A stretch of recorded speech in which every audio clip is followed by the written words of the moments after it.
Welcome to the Globe Council online session. Discover what we have in store for you by exploring our virtual lobby.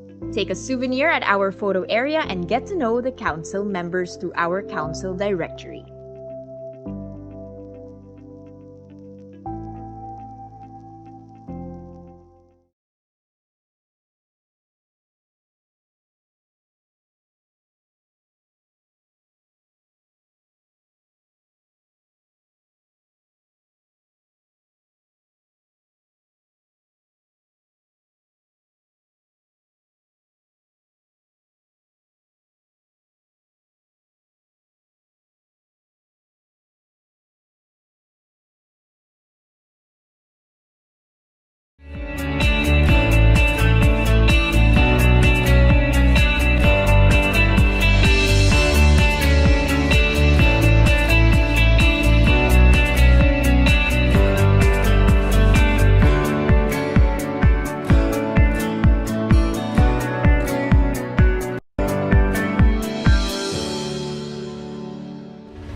Good morning, everyone, and welcome to Embracing a Just Cause. This is, of course, the second installment of our Globe Business Council online session. I'm your host, Danny Laurel, and I will be joining you guys today yet again. Very exciting. It's another round of very interesting discussions and insights from our guest speakers and distinguished panel. It's truly an honor to have been invited again to be part of this event.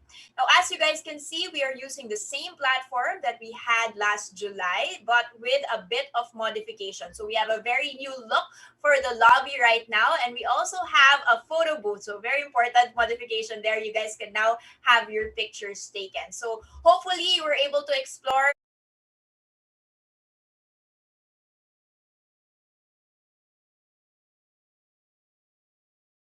as the last time, there will be a panel discussion. So do not click on the join the panel button just yet. So there's still going to be a program where you can sit back, relax, and enjoy before we start getting into that Q&A. So later on, you'll have the opportunity to click that button on the bottom of your screens and then be able to join in on the discussion. So let's get right to it. I'd also, first of all, like to request all of our speakers, we have a roster of very distinguished speakers today, to keep their videos on for the entire session, please. So you can possibly tape the camera if you want to be unseen, but please do keep your videos on. It helps us with the technical issues. We would also like to inform everybody that this session is being recorded. This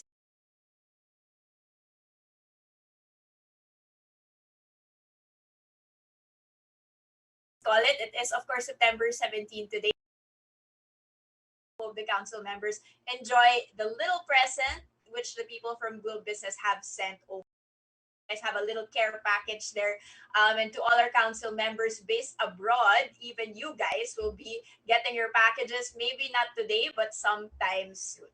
Okay guys, so let's start with our online session. We would like to debut Globe Business's newest film. This is a celebration of visionaries and brave leadership.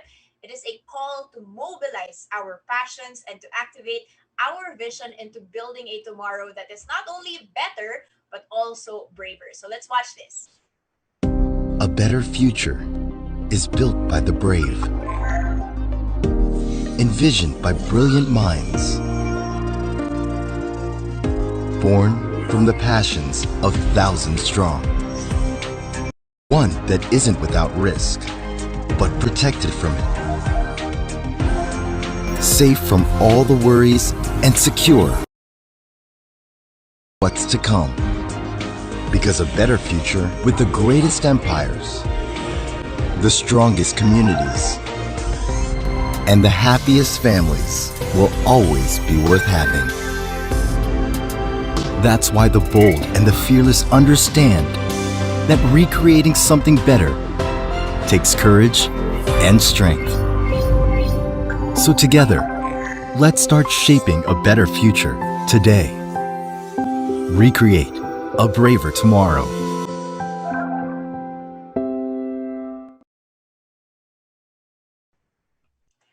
Okay, so hope you guys enjoyed that video. Of course, it's very difficult in these times to be looking forward, but this video showed us how tomorrow is not just going to be like before, but an even better version of the future. So a braver tomorrow is what we're looking forward to. Now, guys, on to our session. Let's kick it off. Last July, if you guys recall, we held our first Globe Council session. This is, something that was an initiative of the Globe Business Council. We wanted to get you guys together as much as possible, possibly monthly, by every 2 months. And the whole idea was to get together to talk about the future steps ahead. So last time on July, we actually launched this virtual event. So that was a platform for CEO co-mentorship. So it was recognized that we needed everybody's input on how to move forward, and we had a very, very productive session. So in that session, we had the theme Art of Crisis, and the whole point of the session was to discuss the qualities of resilient leadership. In the same vein, it was also established during that session that enterprise leaders must be willing to tap the team's determination and also innovative thinking to commit to a vision and also move forward. So it was really about looking at the opportunities in a difficult time of crisis. We also had these discussions on how, being a manager is managing things during normal times, but being a leader is managing things during difficult times. So that's actually your job, not just to be a leader during the good times, but to be a resilient leader. So this online meeting that we had also provided us with insights on how Globe Telecom specifically is addressing the impact caused by the pandemic. So we did hear from Mr. Ernest Koo himself about all the challenges the business is facing and all the actions they took correspondingly to address all of those challenges. And despite all of these impacts, that was of course unprecedented by this global pandemic, and that threw many companies, including even Globe, off balance. He did mention during that session that Globe Telecom was in fact better prepared in handling this situation. So there were already existing efforts ahead of the pandemic. The trends that we are seeing now were already trends that Globe had been working towards even before all of these things happened, like digitization, transformation of the organization, and that helped the company transition faster and easier during this period. We also had during this session Mr. Peter Makera. So he gave an in-depth presentation of the current market trends. He gave some case studies of specific businesses that not only survived but also thrived in the face of the crisis. And finally, we also learned about the infinite game of business and the value of resilient leadership. We had our keynote speaker, if you guys recall, Mr. Heath Slaughter, and it was very interesting. So he outlined the need to evolve harmoniously and adjust policies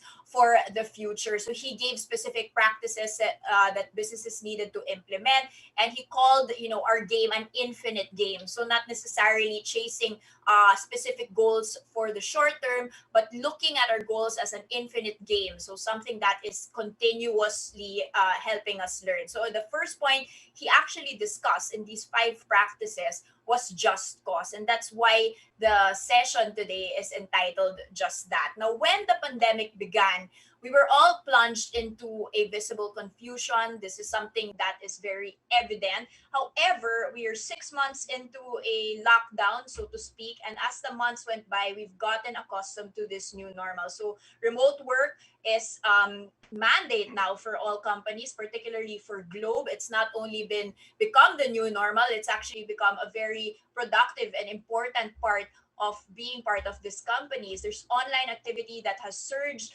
a major focus on the adoption of e-commerce. We're going to be hearing that later on from our panel and speakers. So there's so many valuable insights that we can take from this global disruption as we sit down and look back on the 6 months that have now passed. So today, the objective is for the members of the Globe Business Council to meet once again to discuss what has happened in the past 6 months and whether these things will now be coloring our goals and strategies for the future. So again, we request our speakers to keep videos on at all times. Today, what are we going to be talking about? After we had talked about the art of a crisis, we're going to be delving into the importance of identifying and embracing a just cause. So again, I'm going to repeat that. The goal of this session after 3 hours is to identify and embrace a just cause. So to work towards something that we believe merits our attention and merits all our efforts, to identify what that just cause is and to embrace it all together. That is what we are trying to achieve in this session. So for this meeting's discussion, we have pulled together business leaders who will share their insights and inspiration, or at least inspire us on how to redefine ourselves amidst the crisis. So it's about redefining ourselves. And we're going to be doing this by listening to their experiences on how they themselves have navigated these challenges in this present period. So we hope to use their experiences in navigating the difficult environment as a springboard for this co-mentorship program that we're trying to achieve and for collaboration. So to open this morning's discussion with, of course, important points and updates on the company, let's please welcome the President and CEO of Globe Telecom, Mr. Ernest Koo. Thanks, Danny. Thanks for that wonderful opening and summary of the previous session. And it's great timing that we hold the second session, as you mentioned, on September 17th. The 17th of September is a very important date for Globe. It's a date that we honor our relationships with our millions of customers and treat them to some surprises and delights during this day. We started this many years ago with great success and a lot of appreciation from our customers. So with that, I greet you. Happy 917 Day. I'd also would like to thank the Council for a fantastic first session on the art of crisis. I think the team hit the mark as far as the topic of discussion, because there was such engaging conversation that happened after the different presentations. The feedback was extremely positive, and that kind of inspired the team to work on a second session that would be a little bit longer and calling it Embracing a Just Cause. I think this term is actually a good and very relevant theme for the period. You know, we at Globe have been embracing actually a just cause, the cause of digitizing the nation, improving people's lives through digitization by bringing about connectivity and the various use cases that it can empower. You know, we brought about access to social media, introduction of streaming music and video, bringing about digital payments, savings through fintech with GCash, and many more to come from all of us.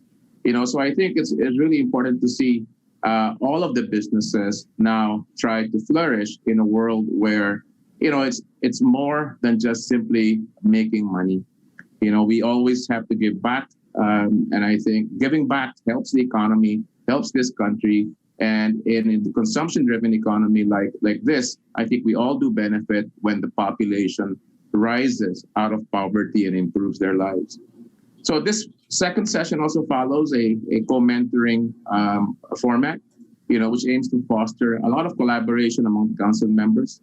You know, sharing war stories is one of the ways that I personally like, and hearing about how they struggle and how they solve their problems, and helps me get more clarity of vision moving forward. For today, our speakers are from companies and run companies that they themselves have actually tried to transform what they do. You know, turning businesses into advocacies, turning businesses into assistance programs for the country in various ways. You know, our first speaker and our keynote will be George Royeca, a good friend from Angkas. You know, Angkas has given a lot of livelihood to these numerous drivers, and also has alleviated the public transport nightmare that we have in the Philippines, the use of cycles. I hope, just like George, that Angkas will be allowed to operate very shortly here, because I do think transportation is very key to opening up the economy. The second speaker will be Ray Alimurung, CEO of Lazada. Lazada has been the leader in e-commerce in the Philippines, and again, has transformed the lives of many online sellers by creating a marketplace by which they could hawk their wares, get eased up on logistics and payments. A great partner of GCash. So thank you again, Ray, for coming with us. And of course, the last speaker will be Art Tan, my colleague from the Ayala Group. Art has been transforming IMI into manufacturing products that will serve the needs of the pandemic. He will probably mention a few things that they have been doing in an interesting manner at IMI that will serve the needs of the medical community even better. After this session, I hope that you here will be able to identify a cause bigger than ourselves, a cause bigger than our own businesses and our own worlds. And I hope that we will be able to bring our forces together as the country needs us more than ever. So with that, I'd like to turn you over to the speakers and back to Danny for the rest of the program. Again, happy 917 Day and have a great morning all. Thank you, Sir Ernest, and also happy 917 Day to you. And as you mentioned, look beyond, our own enterprises and see the bigger picture here. But an immediate question here, following what he mentioned, there are a lot of things that need to be done. There's a lot of changes and disruptions that need to be managed. And what exactly can leaders do when faced with a crisis? So how do we mitigate problems that can derail what we have been used to, that we've been accustomed to, that has been working for us? So in order to understand the mindset of a successful business leader, specifically during crisis management, we have selected key opinion leaders who will share with us their own experiences and also best practices that could add value to our personal insights and help us see beyond this crisis. So let's please welcome our first speaker for this morning. He is the Chief Transport Officer of Motorcycle Vehicle for Hire and Package Delivery Company, very well-known name here, Angkas. Let's welcome Mr. George Royeca. And by Sir George, and go. Hi guys, thanks very much for that introduction. Good morning, Sir Ernest. Good morning to the fellow panelists today. I'm glad to be here. So let me just go through my slide, no? Basically, it's titled A Business Turned Advocacy. We didn't really know what we were getting ourselves into in the beginning, and we were trying to solve a problem, and it's just ballooned into a full-blown advocacy, particularly for me, and that takes really a lot of my time on a daily basis. So I want to talk a little bit about disruptive innovation. Basically, disruptive innovation is something that creates a new value network that replaces an existing one, right? So it displaces anything that's established in terms of the way we do business or products that we consume and use. And we've seen this in our lifetime. I think all of us has gone through the journey of Apple, wherein they changed the way we use cell phones. Netflix obviously has changed the way we view television or video content. And of course, who can forget Uber, which is basically why I'm here. They've really redefined the way to set up, run, operate, and offer public transportation. But what about what about things that have been disrupted way back then that is now something that's super common to us? Can you guys think of something that is commonplace now, but was really, a disruptive innovation that went through their trials and tribulations so that we're able to enjoy it right now as normally as we do on a daily basis? If you go back 100 years, you'd be surprised that electricity was actually a disruptive innovator. In fact, because it was going against Rockefeller's kerosene lamps, Rockefeller, who was one of the richest people in the country during that time and even up to now, did so many ads to really dispel the use or dissuade the use of electricity. He even electrocuted an elephant, a live elephant, just to show how dangerous electricity was. Imagine if Rockefeller prevailed and electricity, didn't happen. We would still have kerosene lamps up to today, and the world would be completely different. The same thing with cars. Henry Ford went to Michigan Savings Bank asking for a loan for his assembly line, and the president laughed at him and said that, what is that monstrosity? It's a novelty item, and horses are here to stay. But he pressed on, and even despite pressing on and seeing the clear benefits of cars, as we know now, back then it was really put in a bad place. There were a lot of newspaper articles and press around how it kills people, it kills children. It was even coined the devil's wagon for years before people started using it. So it wasn't at the very beginning. It wasn't something that was easy. It wasn't something that was obvious. And it is obvious now that, we cannot live without cars. But during that time, there was a lot of marketing, a lot of lobbying, a lot of push to be able to make these dreams happen. This is a very familiar site, and this site is actually pre-COVID, but it's getting there. We're back in our Burr months. Despite the COVID pandemic and the GCQ, it's getting traffic a little bit more, especially with the checkpoints. And JICA has quantified it. 2018, they were saying that there's 3.5 billion pesos a day in terms of productivity loss. But I don't see it just as money or productivity loss. I see traffic as an attack to the quality of life. Imagine if you're living in Alabang and you wanted to meet a potential boyfriend or girlfriend all the way in Valenzuela. That relationship would have very, very little chance of lasting. And it sounds very trivial when we talk about it right now, but that could actually be your future family, your future wife, or your future husband. In fact, if you go to, if you talk to a lot of the parents, many of the parents, especially those in the lower income brackets, don't think of school based on merit, but rather what is the daily commute of their children. Right? I've moved offices many times, and I'm sure many of you have experienced this. I've lost key people in my organization because the daily commute is something that they didn't expect when we had to move to another place. So there's so many large decisions and daily decisions that really revolve around traffic.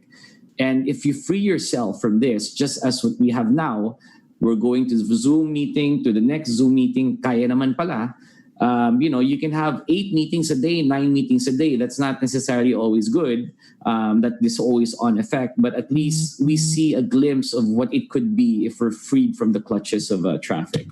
So we decided to solve this problem, right? We created Angkas, which we thought was pretty cool. We didn't invent Angkas. There was already a lot of motorcycles out on the road that's being used informally. They were called habal-habal. Depending on who you talk to, it's 20 to 40 years already. It's been in place in Mindanao for a long time. So we decided to just put an app on it and copy essentially Uber and Grab. And Gojek, which was rampant across Southeast Asia, both Grab and Gojek. And we were rock stars. In less than 8 months of operation, we had 600,000 downloads, a lot of bikers. We had a lot of rides daily. And we didn't know how to market this because we didn't have such a big budget. So we tried to go to social media. And the response was very, very surprising because many of the people there that were our loyal customers didn't want to post on social media. Why? We realized when we did our surveys that they would actually get dropped off 3 houses before their destination because they were embarrassed to be on a motorcycle, or their parents or their grandparents would get mad at them for riding something that was super dangerous. And this was something that was we were dumbfounded why it was like that. So with a little bit of extra push within just our community, we really made sure that social media was our key messaging channel. And we started really telling people to, help us show what the customer experience was. And it worked. It paid off. There's so many people eventually that started doing this. Of course, it was a progression from, just a regular customers, then to celebrities without paying for it, just being cool. And then we had CEOs and executives doing it as well because the traffic was just really, really bad. And fortunately and unfortunately for Manila, but fortunately for us, it really pushed people to try out this new service. And also the government wanted to be very millennial. So LTFRB actually sent us a tweet asking us to cease and desist our operations. We went to our lawyers and said, "Is this correct? Is this even a legal form of channels?" And they said no. So we ended up going to the LTFRB and clarifying their position. But unfortunately, they raided our office and they padlocked it. And so they shut it down completely. There was confiscated all the motorcycles in there, which wasn't even our motorcycles. It was the motorcycles of the poor drivers. And then we had a public hearing. In the public hearing, all sides were heard, and we were promised by LTFRB to actually work it out. But fast forward 12 months later, nothing was happening. So we decided to do our own research and decided to do our own proactive, steps in terms of how we can push for this. In the beginning, as Angkas disappeared, we quickly pivoted to deliveries. So this was the very, very, very first pivot. We didn't know anything about deliveries. We didn't know how to do it. We just knew that we had a bunch of drivers that we trained very, very well. And this is something that we could eventually pivot to. So as we were pivoting to deliveries, we decided to see what was the problem and what was the issue. It was for us initially. It was good versus bad. Government is bad. We're good. They're just trying to shake us down. But we decided to see for ourselves where they were coming from. Try to reach out and see that perspective. And we saw, based on the research that was conducted by the Social Weather Station, there were about 18 million motorcycles in the Philippines back in 2018, with 12 million unregistered. This is versus 3 million cars, where 50% of those cars are in Metro Manila, hence the traffic. And every year, until 2019, it's very different now in 2020, of course, there are about 2 million motorcycles that are being sold and added to the fleet. And we also saw that 1 out of 3 Filipino families own the motorcycle. 50% of them depend on motorcycles for livelihood, and 99% of them are from low-income family households. Ito yung masang Pilipino. These are the bottom of the pyramid, as you say. And motorcycles is the first purchase that a family does. So on their way to economic freedom. At least that's the goal, right? That's their vision. And when you go outside of the Philippines, this is something very familiar to everybody here. You'll see on the main street, there are like 5-6 different dealerships for motorcycles. And it's now the primary mode of transportation. So we wondered, if this has so much impact to the Filipino people, if this is 1/3 of the entire country and they're so dependent on this to push their lives, and take care of their families, how come they're being discriminated on? How come there isn't a single law for motorcycles? Rather, it's a law against motorcycles. And we found out it was because of this. When we went all over the country, we saw this is how motorcycles were being used. In fact, a lot of the people that bought motorcycles only started to use the motorcycles for the first time when they brought it out of the dealership. They do this because it's cheap, because they don't have any other choice, and there is no formal education for them. There's only one school in the entire country, which is Honda Safety Driving School in Metro Manila. Across the entire country, just one school. And so they started putting planks on it, making it into a family car. In fact, there is one motorcycle law that covers 2 wheels, and they cover only 3 things. No helmets. You need to have a helmet. You cannot put any modifications in the bike, and you cannot have more than 1 passenger. And because all of these are violated rampantly across the country, we have these statistics. Over 50% of deaths from road accidents are motorcycle related. So from habal-habal, the informal motorcycle transport service, we decided to coin a new term. And we're very, very proud to actually invent this. And we've checked Indonesia, Thailand, they always called it the local term. And we decided to do a rebrand and push this out as the safe and insured motorcycle taxi service. Very, very professional, trained bikers. We have a skills assessment, strict safety training. We fail over 70% of applicants in our field. And we have insurance for both the passenger and the driver. And you know who the driver is. Of course, everybody knows what the ride-hailing app is, and we just basically have those same features as well.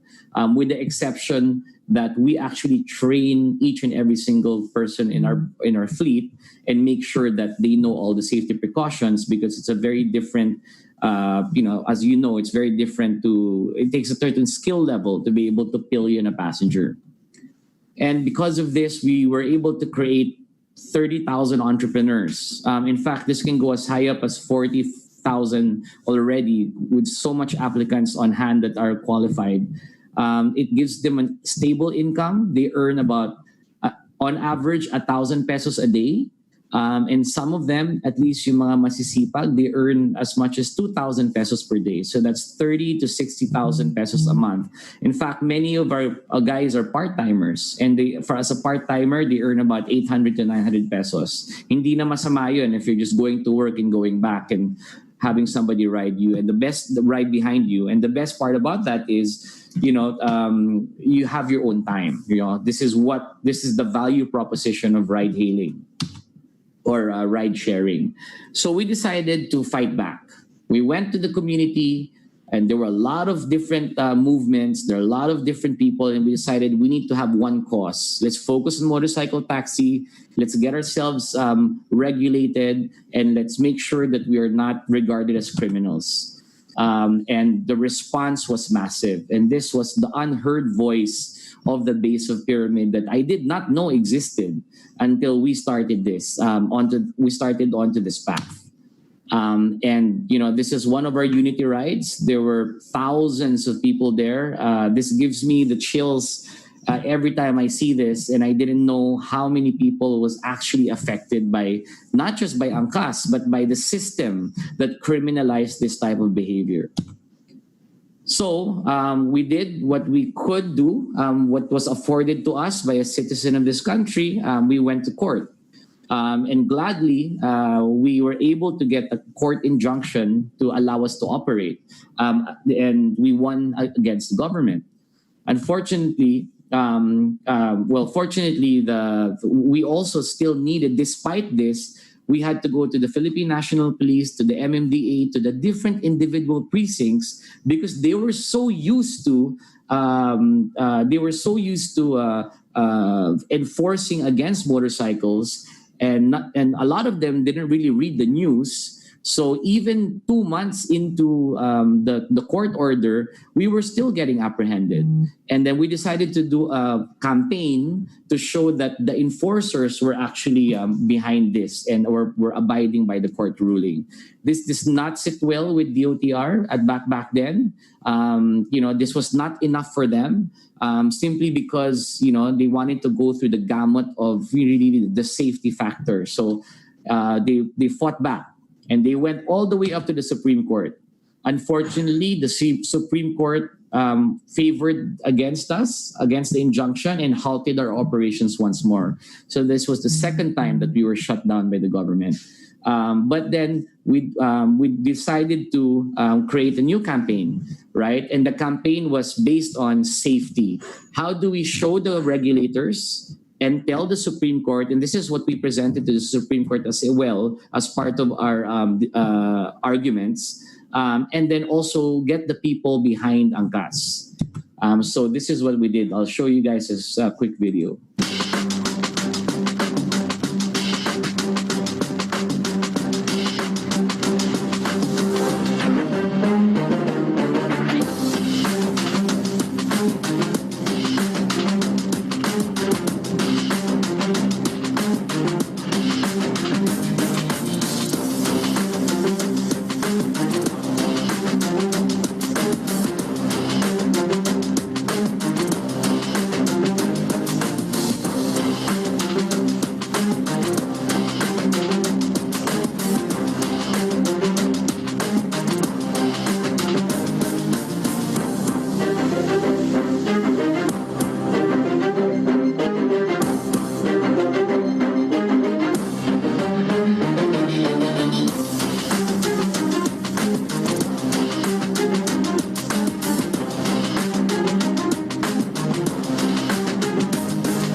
So instead of doing another rally and agitating the government some more, we decided to throw a party and use condoms as a way for people to remember our safety record. We had a 0.003% accident rate, which I think till now is very impressive. One of the most safest safety record in the entire Southeast Asian region. We created a petition. In less than a week, we had about 155,000 signatures. The problem there was every time we get shut down by the government, it's always on December. It's always Christmas time. So instead of being militant about it, we just decided to throw a party. Thank our bikers, give them ayuda, and just give them a very, very good Noche Buena.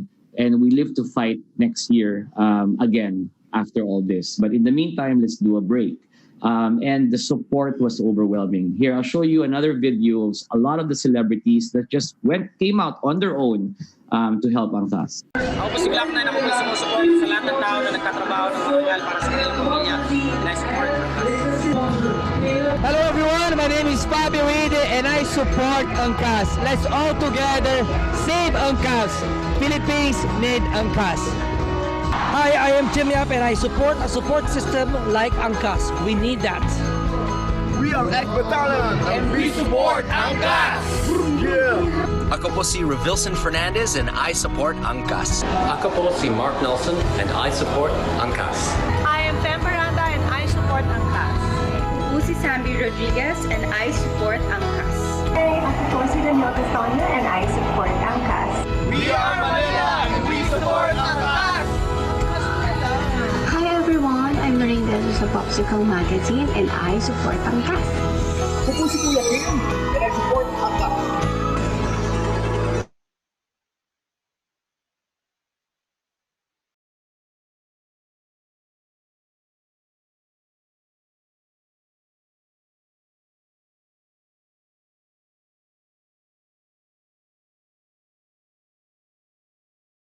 Support Angkas. Hi! We're this band and we support Angkas! Hi, ako nga pala si Miguel at kasama ko yung banda ko and we support Angkas! Hi, I'm Janita Nyoso and I support Angkas. My name is Mike Cosa from Partners in Crimes. Suportado ko ang Angkas. Ako po si Looney at sinusuportahan ko ang Angkas. Hey guys, my name is David Shelley. Let's go Angkas. Let's do this. This is Myrtle Sarasa and I support Angkas. Ako si Quest at sinusuportahan ko ang Angkas. Hi, I'm Dominic Bertolome and I support Angkas. Hi tol, so nga pala si Jay Chris, sinusuportahan ko ang Angkas. Save Angkas mga pre. Hi, I'm Marian Honor and I support Angkas. Hi, I'm Jensen Gomez and I support Angkas. Hello everyone, we're Hale and we want to thank Angkas for having us tonight. Great crowd, great event, and just more power to you guys and thank you. Yo, ako si Shanti Domi, sinusuportahan ko ang Angkas na mayapanan po. Hi, we're Lean and Aaron, we support Angkas. What's up everyone, I'm Gabby Luciano and I support Angkas.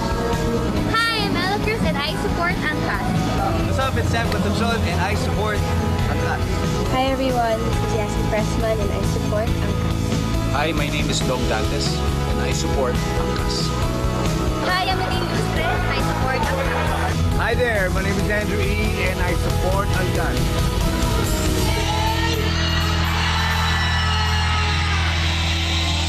So this gave us such high media mileage, and it sparked a series of congressional and Senate hearings.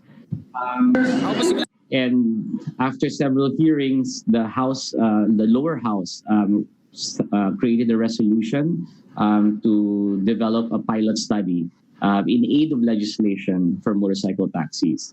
It went up to the Senate, and the Senate also did the same thing or instructed the OTR to actually give us provisional authority. So there was a really coming together of the public in terms of rallying behind Angkas and the brand. And this was something that was very fortunate for us, because both houses were really supporting to push the executive. And then eventually a technical working group was conducted But this wasn't fast, guys. From that time, it was another, 4 or 5 months before the technical working group was finally satisfied with their safety record, our protocols, and allowed us to conduct a pilot in Metro Manila and Metro Cebu. Unfortunately, so during that time, pre-COVID, we've trained over 100,000 drivers, but only onboarded 28,000. We failed more than 70%.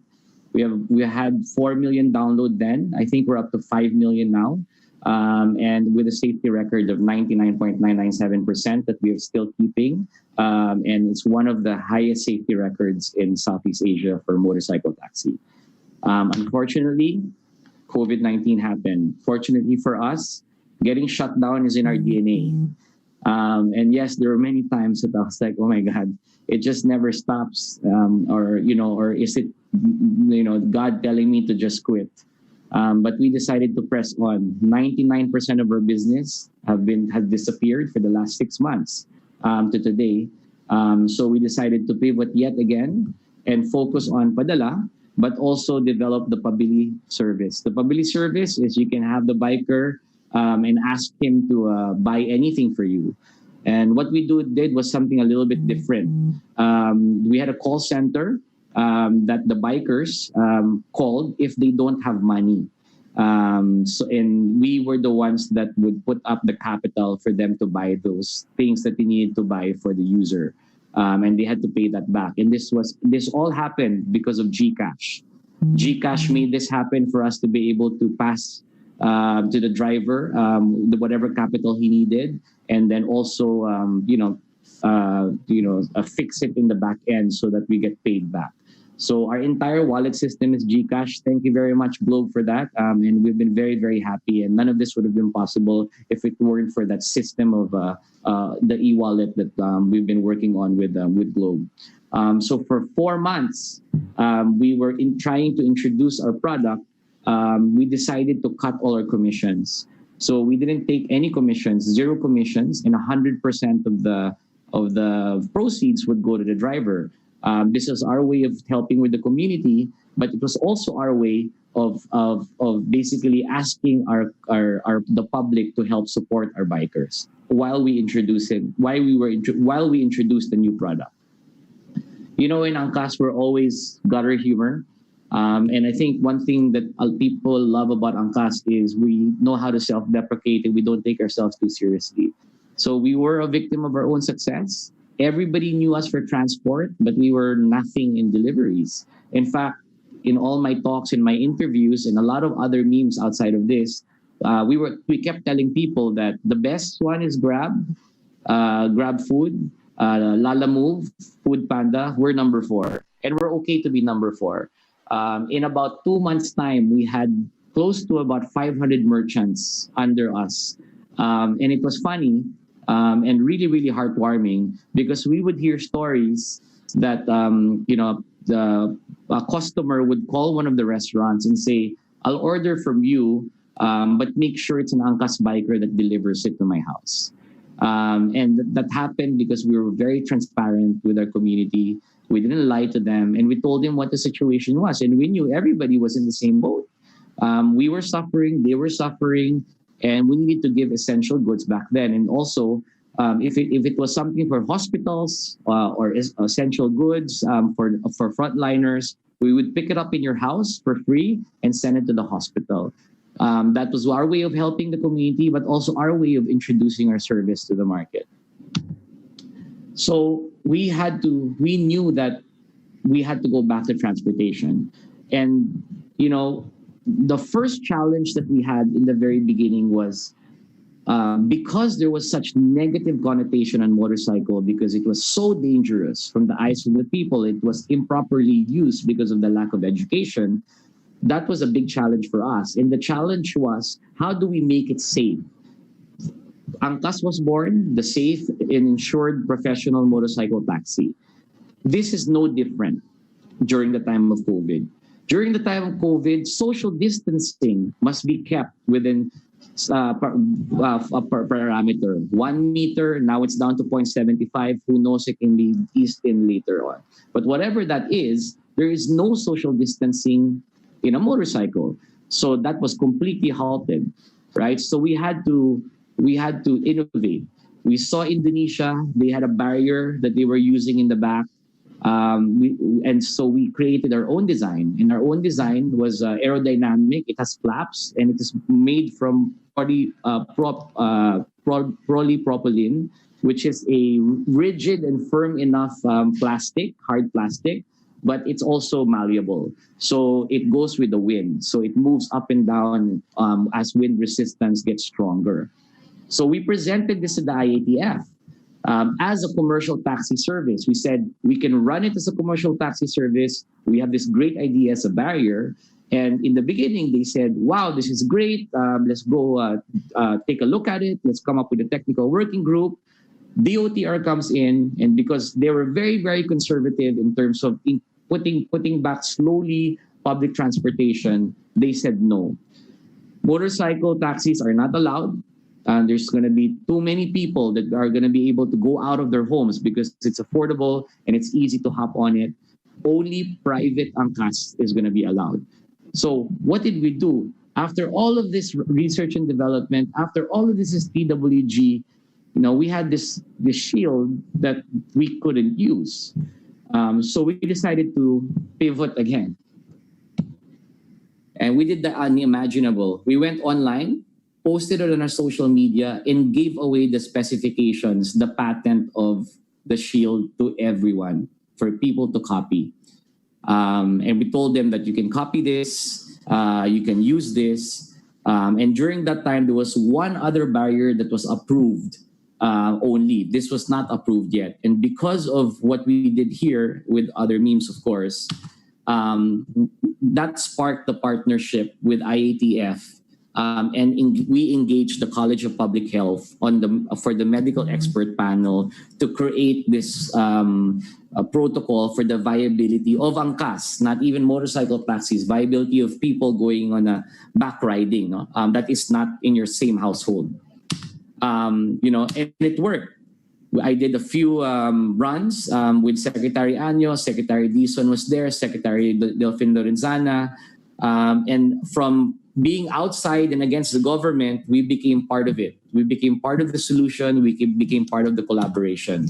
And no less than the Defense Secretary approved the use of the barriers initially for the public and not for private, not for commercial use of angkas. So we had this opportunity, nagkaroon po ng MECQ because of the doctors. So for us, apart from helping the community, we thought this was the best way to showcase angkas and to showcase and also to showcase that it was safe during the time of COVID.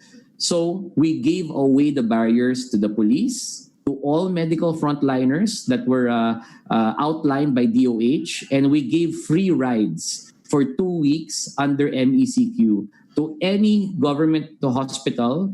PGH, we had about 20 hospitals, I believe. We ferried 10,000 nurses and doctors. And we also had nurses and doctors sign up directly with us. We worked with LGUs and their barangay health centers to ferry their own employees back to and from their houses. And we also, gave jobs to a lot of our drivers.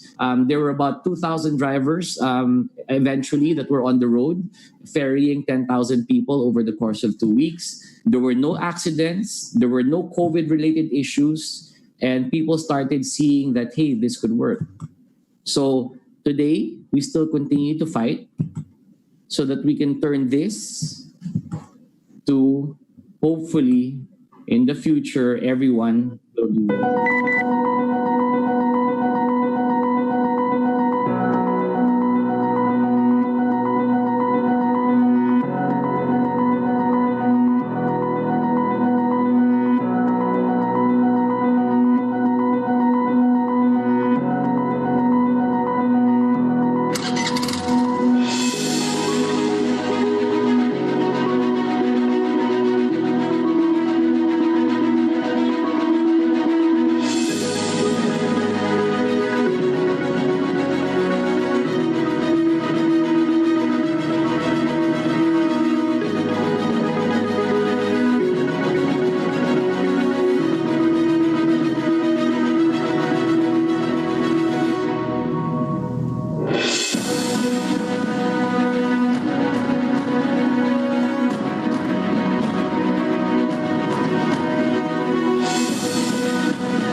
this is my last slide and key takeaways.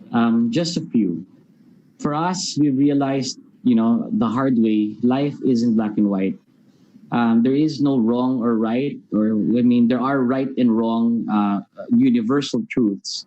But in terms of people, there are perspectives, and it is really just a collection of different perspectives. So if, you need to be able to bridge that gap. Just because they're this detractor doesn't mean they can't support you later on. If you educate them, if you plead your case, if you create that awareness, if you tell them where they're coming from, if you listen to where they're coming from, then you can always bridge that gap. Whether you're talking to a boss, a department head, a customer, regulators, a competitor, or whatnot. For me, issues are always opportunities. If there are no problems, then there's no use for the business, right? If there are no issues, then you don't have a job. What are you gonna do? Companies won't need to hire anybody if things are easy. The third is, for me, nothing ever markets itself. Even if you had the cure for cancer right now, you'd still have to market it, brand it, put it out there, inform people. Don't fall in love with the great idea that you have in your head, the best market, product that you have in your head, because many, many times it will fail in the beginning, as we did. Nobody even wanted to post for us. Nobody even wanted to market us. But now you see celebrities doing it as novelty, as something that's cool. People in suits, foreigners. And that was marketing. We had to push that very, very hard. And we didn't think to ourselves that, obvious naman yun eh. Diba? The benefits are obvious. No, it's not. It's only obvious right now when you see that it has high adoption. Just like your mobile phone, just like your Globe line. It's only obvious now. It wasn't obvious then. Just like electricity back then. It's obvious now. It wasn't obvious 100 years ago. Advertising today is not a passive medium. It's not anymore TV. But back then, you have a television commercial, and you'll find out 3 months later if your campaign was good if your sales took off, right? But social media is a two-way street. And a lot of companies don't realize or they make the mistake of underestimating their audience, lagging best foot forward. You cannot build a relationship if it's always best foot forward. If you're always worried about corporate image and corporate branding, it's funny. We have gutter humor. We have kwentong kalye kami sa Angkas, diba? Pinagkatawa namin yung sarili namin. But we never for once ever thought that will dilute the safety message and the customer experience that we have in Angkas. People still know that our drivers are professional. People still know that we have a 99.997% safety record. People still trust the brand, even if we show like crazy ostrich running around and doing stuff on our social media. It's when you want to create a relationship, you need to be transparent, like what we did when we pivoted to Angkas Pabili and told them that we are not the best in we apologize in advance. We're not the best in deliveries. We'll try our best to bring essential goods to you guys. And we've created that bond and that relationship with our customers. Guys, running a business is very hard, as everybody here knows. You guys are all leaders in your own industry. You guys are all business owners.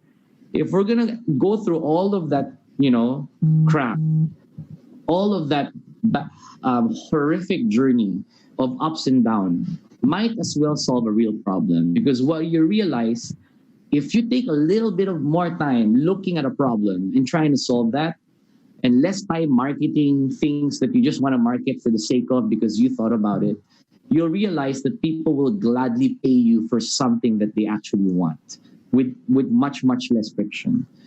Last, it'll never get easy. The only thing constant are problems. I always have this analogy.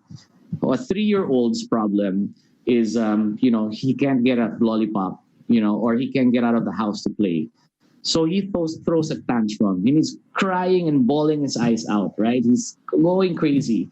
So his stress level is 90%, in his head, Fast forward 20 years later, you have to worry about mortgage, you have to worry about a job or school or a big test.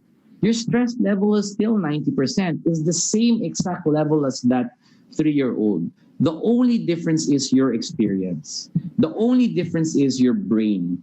You've gotten a collection of experiences, a collection of learnings and lessons that you are able to handle these problems better. So even if your stress is high, you're able to work on the problem and find a solution. Very different from the experience of the 3-year-old. So don't strive to make problems go away. Rather, always learn on how to get better at solving them. And that, guys, wraps up my presentation. I hope it was informative. I hope none of you guys got bored. Thank you very much for having me again. Have a good morning, everyone. Thanks so much, George. I mean, wow. If that doesn't, specify what embracing a just cause is, I don't know what is, because I can't imagine a bigger motivation to keep going than your just cause, which is, of course, not just to have a business, but as you mentioned, you've become an advocate, and you should actually be paid by the government from our taxes for all the work that you are doing for the country. So thank you for that. But I also wanted to highlight one point that I think, I took away from your presentation, which is that you possibly don't realize it, but what you're doing is a very basic form of democracy, right? It's really a social movement of citizens really advocating something altogether because of a lack of a public infrastructure. So it's a band-aid solution that is actually a democratic movement. So I think this is a much bigger picture here than what you're actually saying of just solving a transport problem. So thank you so much for that, and let's keep those insights in mind. Okay, so let's move on to our next speaker. This, of course, is all about just cause, but still also focusing, and I think these three speakers we have all have the same thing, in which they are changing because of the digital ecosystem. So they're also integrating that as part of their ways to disrupt the issue at hand, and also to address the problems we're facing with the COVID-19. So this next question to keep in mind: how do we integrate this vision, this just cause vision, to a general idea of a digital ecosystem? So how can these two things come together, and what important business milestones should the companies be aware of when we start measuring our goals? So bringing this vision towards reality in this context of a digitalized ecosystem and this new era in business. So let's hear it from our keynote speaker, the President and Chief Executive Officer of AC Industrial Holdings, and an emergent industrial technology group, and Integrated Microelectronics, or IMI, which is, of course, a global provider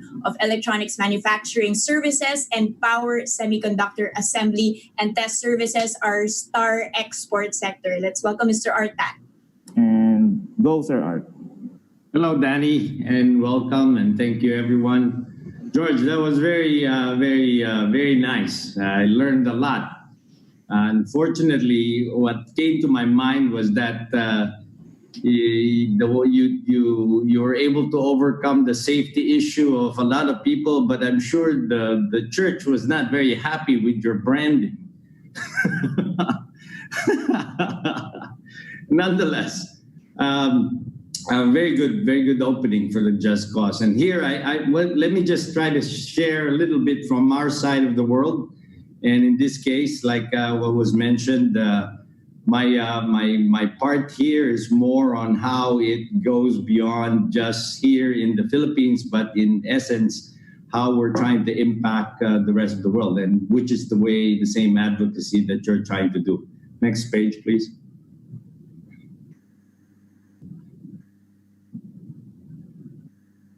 So in the meantime, before I forget, I want to thank Ernest and the Globe team.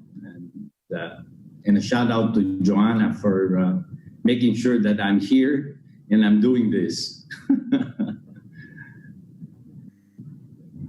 Next slide, please. All right.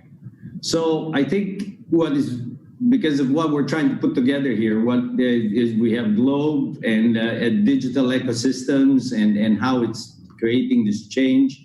And how are we actually having an advocacy around it? What's the realistic part here is that the digital ecosystem actually is revolutionizing the entire platform.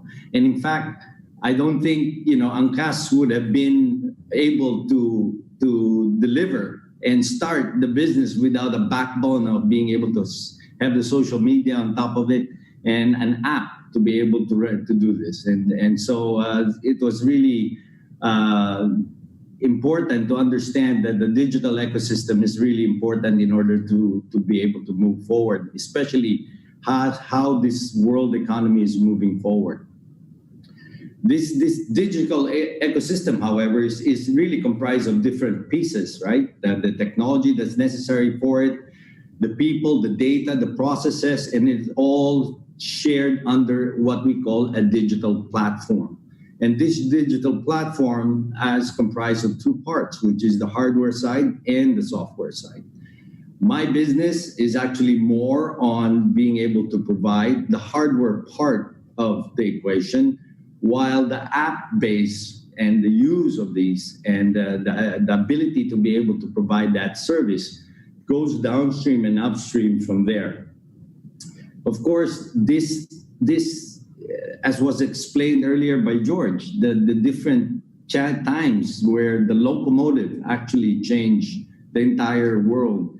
How air conditioning, for example, did not increase productivity and allowed industrialization of Asia. Without air conditioning, we won't be able to survive and be able to thrive. And then, of course, the internet and the cellular, which is now opening up all these different options for us. And as we look at that, there's really the amount of technology adoption is at a scale that is unprecedented, and even more so now as we're going through this pandemic. The benefits, of course, we're very easy to understand that right now, but this is not something that was open just a decade ago. And like what we said, the affinity at the time for the horse versus for Henry Ford's car, we're all going through that transition, and we ourselves are also in that midst within AC Industrials and IMI. Next page, please. Because if you look, you will see that the way that we've structured it, that this is something, there's certain megatrends that we saw within the Ayala Group that we wanted to make sure that we were prepared for, and that's something that we can then look at to be part of as this world transition happens. And this is why the birth of AC Industrials happened for us. But inside AC Industrials, we're actually, brick and mortar and new companies that we put together in order to address that. And it's actually in three different formats. One is global manufacturing, which is anchored by IMI. And underneath that, we have two distinct subsidiaries there. One is Via Optronics, based out of Nuremberg, and another one is MT, which is based out of Ingolstadt in Germany. VTS is out of Japan, and Seacon is out of Munich. So what that pillar does is its ability to provide and build next generation products and services. In fact, IMI is one of the core suppliers for Huawei. And as you know, Globe is one of those that uses the next generation 5G technologies that is actually developed by Huawei, and it's something that we also produce in our factory. If you look at that, and then the next pillar there is what we call enabling technologies. And these enabling technologies are the technology companies that we believe has the different intellectual properties that could then change the face of the downstream industries, which will affect the megatrends that we are going to allude to on the right. And of course, our domestic business, which is more on the vehicle distribution, which is the mobility part. So what are the megatrends that we see? And this is mobility, connectivity, smart energy, and digital data. If we look now on how the world is getting affected, and including this crisis, we see that underneath this, these core trends are now really becoming more important. Mobility, where Angkas is, so being able to deliver not only people, but goods and services. Smart energy, because now we're finding out that the scarcity and climate change is driving us to be able to use energy much better. And of course, connectivity and digital data, where if we see how we're going to be able to manage ourselves out of this pandemic, then contact tracing is very, very important. And to be able to do that, the only way that we saw right now how a country has been very successful in being able to manage that is China. And they were able to do that using connectivity and digital data to the full extent for contact tracing and being able to manage that. Next slide, please. So together, this is just an example of the different platforms and businesses that allow us, a way to be able to change the dynamic. In the future, if we were to want to achieve the same level of safety as a condom, then we need to have all these safety features embedded into the vehicle. As we know, 70% of the accidents that is vehicular is actually caused by the driver rather than the equipment. And so the technology that we then started working with the OEMs is to be able to provide all these safety features that you are now taking for granted. Rear camera, front camera, 360 views, being able to stop the car even though you're not stepping on the brake when it sees that it's going to have a collision, to be able to pull your seat belt and draw you in so that you won't get any whiplash upon impact, all the 11 airbags that's inside your car, the crumple zones that automatically take the energy from an impact of an accident so that you will be able to walk away. If you notice all these major accidents that happen on the highway where the car is completely totaled, and yet you notice that the persons are able to walk away. And the reason for it is the technology that's embedded inside the car to absorb the energy for the collision.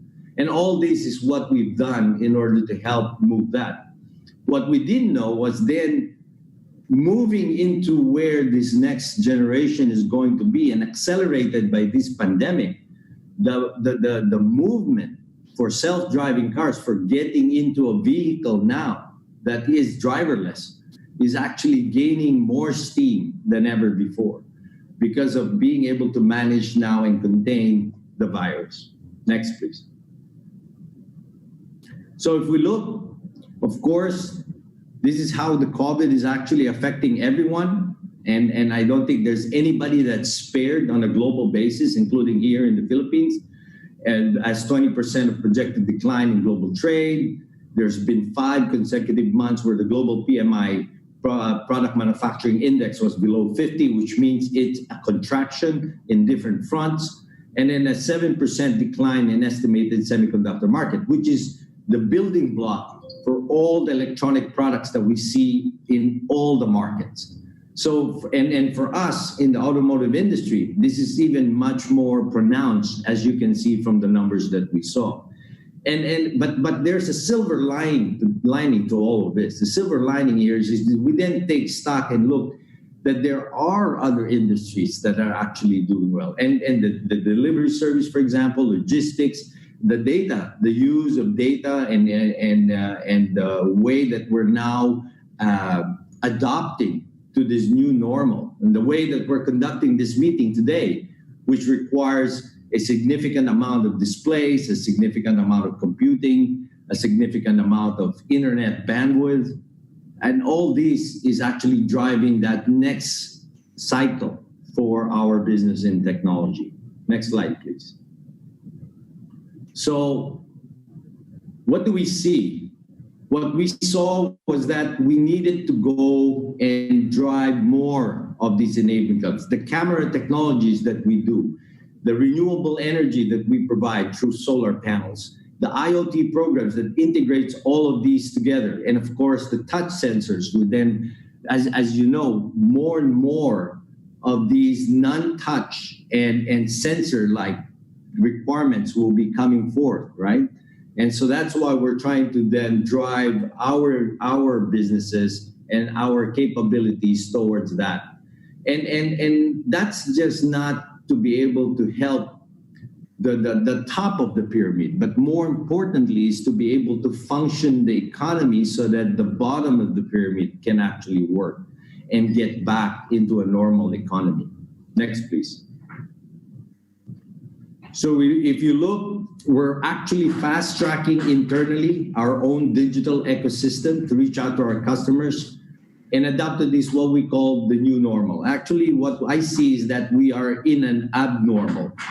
The new normal for me is just to come. And we're gonna see how that's going to play out. But what we're in a transition state right now, which is, to me, is the new abnormal. That we're trying to figure out how to hold on to the old business models that we have and trying to adapt it to this environment, where in fact we should be looking far ahead and already deciding what that new business model will be. And as an example, through one of our divisions, which is the automotive division, what we're seeing now is the need for large brick and mortars will be not as important in the future as it is to have an experiential way of being able to do the full acquisition and deployment of your vehicle or your mobility platform front to back in a virtual manner. And of course, none of that can happen without a very well quality, high level, and dedicated backbone in the digital space.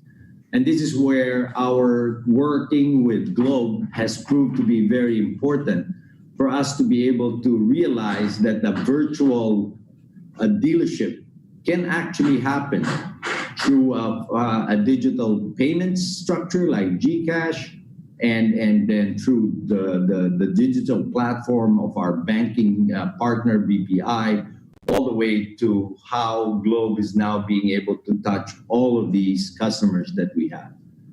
So in our small way, we're trying to now adjust to this new cycle and move forward into the next economy. Next, please. So in closing, I don't want to belabor too much of this. I'm sure all of you have been trying to struggle and figure out. The one thing that is a marching order for our group, and I'm sure it is the same for all the other Ayala subsidiaries, is that we never want to let a good crisis go to waste.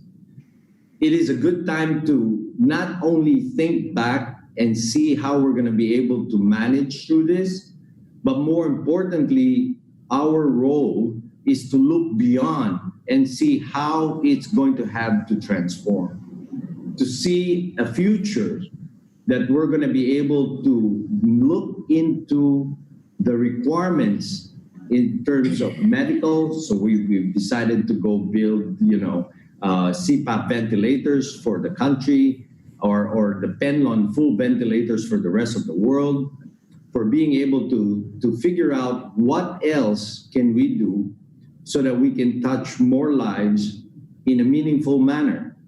But this has to be done in a new standard, a new way, which is still to be found. I think this crisis is opening up a lot of avenues, is opening up a lot of eyes and a lot of business models. But I'm very confident that the resiliency of the Filipino people will always come forth. And as what George has shared earlier, we see a brighter future, but this cannot just be handed over to us. We have to take charge of it. We have to force policies, government to open their eyes that they cannot function using archaic laws in order to compete in a global economy where the Philippines no longer can function as an independent economy, but has to be part of the ASEAN economy, which will in turn then compete against the other European companies or North American economies. So in this case, I see us as a catalyst, that what we do here in the Philippines can then be a driving force for something that we can then expand in the region and help the rest of the world. Thank you, and I appreciate the time that you've given me. Thank you so much, Sir Art Tan from IMI and AC Industrials. I think, two very different presentations here. Angkas is really addressing such a basic need, right? It's nothing overly sophisticated. And Sir Art, you've done something that's incredibly sophisticated. You don't know, as you mentioned, what the future is going to be, what technology is going to be used, but nevertheless, you create that future and you create those technologies. And I think your bigger just cause here is really just using technology as a solution for safety, right? So technology taking that, I think what you said, absorbing the collision of any vehicular accidents is something that really stuck in my mind. So technology as saving us really from a possible collision that we don't even realize. So thank you so much for that presentation. And still on the topic of digital ecosystem, I think we've been looking at two companies that have had it really tough during this COVID pandemic. And we're now actually going to be looking at one company that has been able to really be, the star player here. Of course, we're talking about e-commerce and we're talking about Lazada. And our next speaker is the Chief Executive Officer of Lazada eServices Philippines, of course, the largest online shopping destination. Let's hear it from Mr. Ray Alimurung.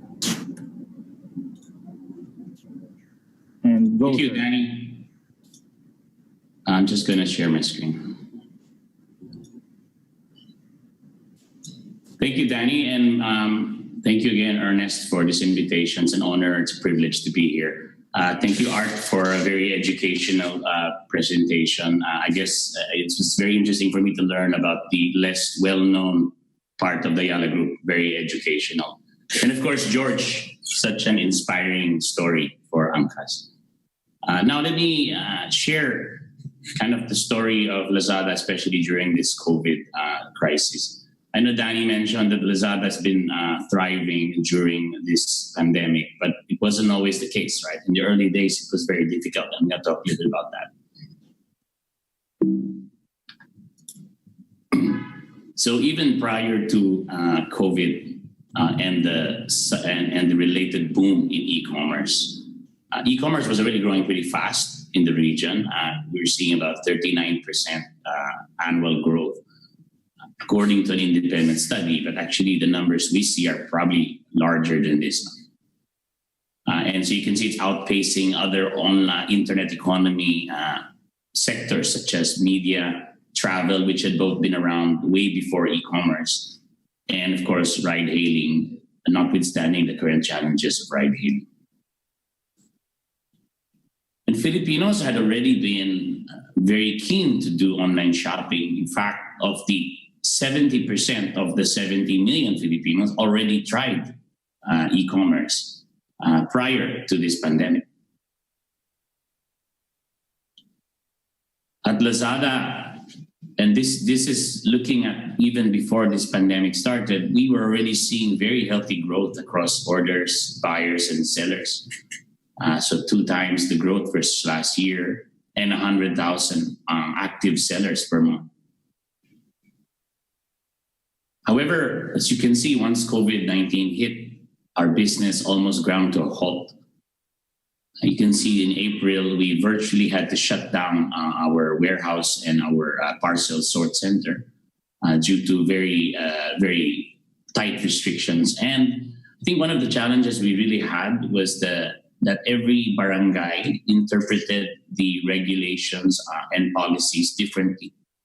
And so since we rely on an ecosystem where orders come from our sellers' warehouses, imagine a situation where a seller could not go to his warehouse in order to pick and pack his products. We couldn't pick up the products from the orders from the seller's warehouse.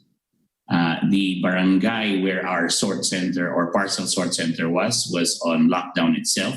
So the staff couldn't come in to sort the parcels. And then we also couldn't deliver them because every barangay we went to had a different interpretation of what the lockdown was. And so we had a lot of cases where our riders and vans were being turned back.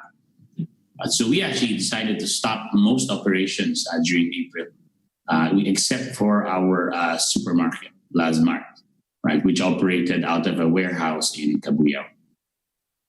But we're very happy to say that we did bounce back. And you can see the sales grew to about 2.5 times the volume. pre-COVID. During COVID, we saw consumer behavior on Lazada change dramatically. We saw a peak of 15 times the purchase of essential products, doubling our digital payments, and of course, the engagement on live stream was 3 times higher. How did we respond to this crisis? We definitely had to pivot our platform and the entire related digital ecosystem to help it bounce back. We did 3 main things. Now, the first one is we utilized technology to engage and support the community, and I'll talk a little bit more about that. Second, we adapted to the evolving consumer needs. And lastly, we empowered businesses to go online and to grow online. Talking about technology, we have this feature on Lazada called live stream, but this really ramped up during the pandemic. And we allowed brands to connect with their consumers in real time.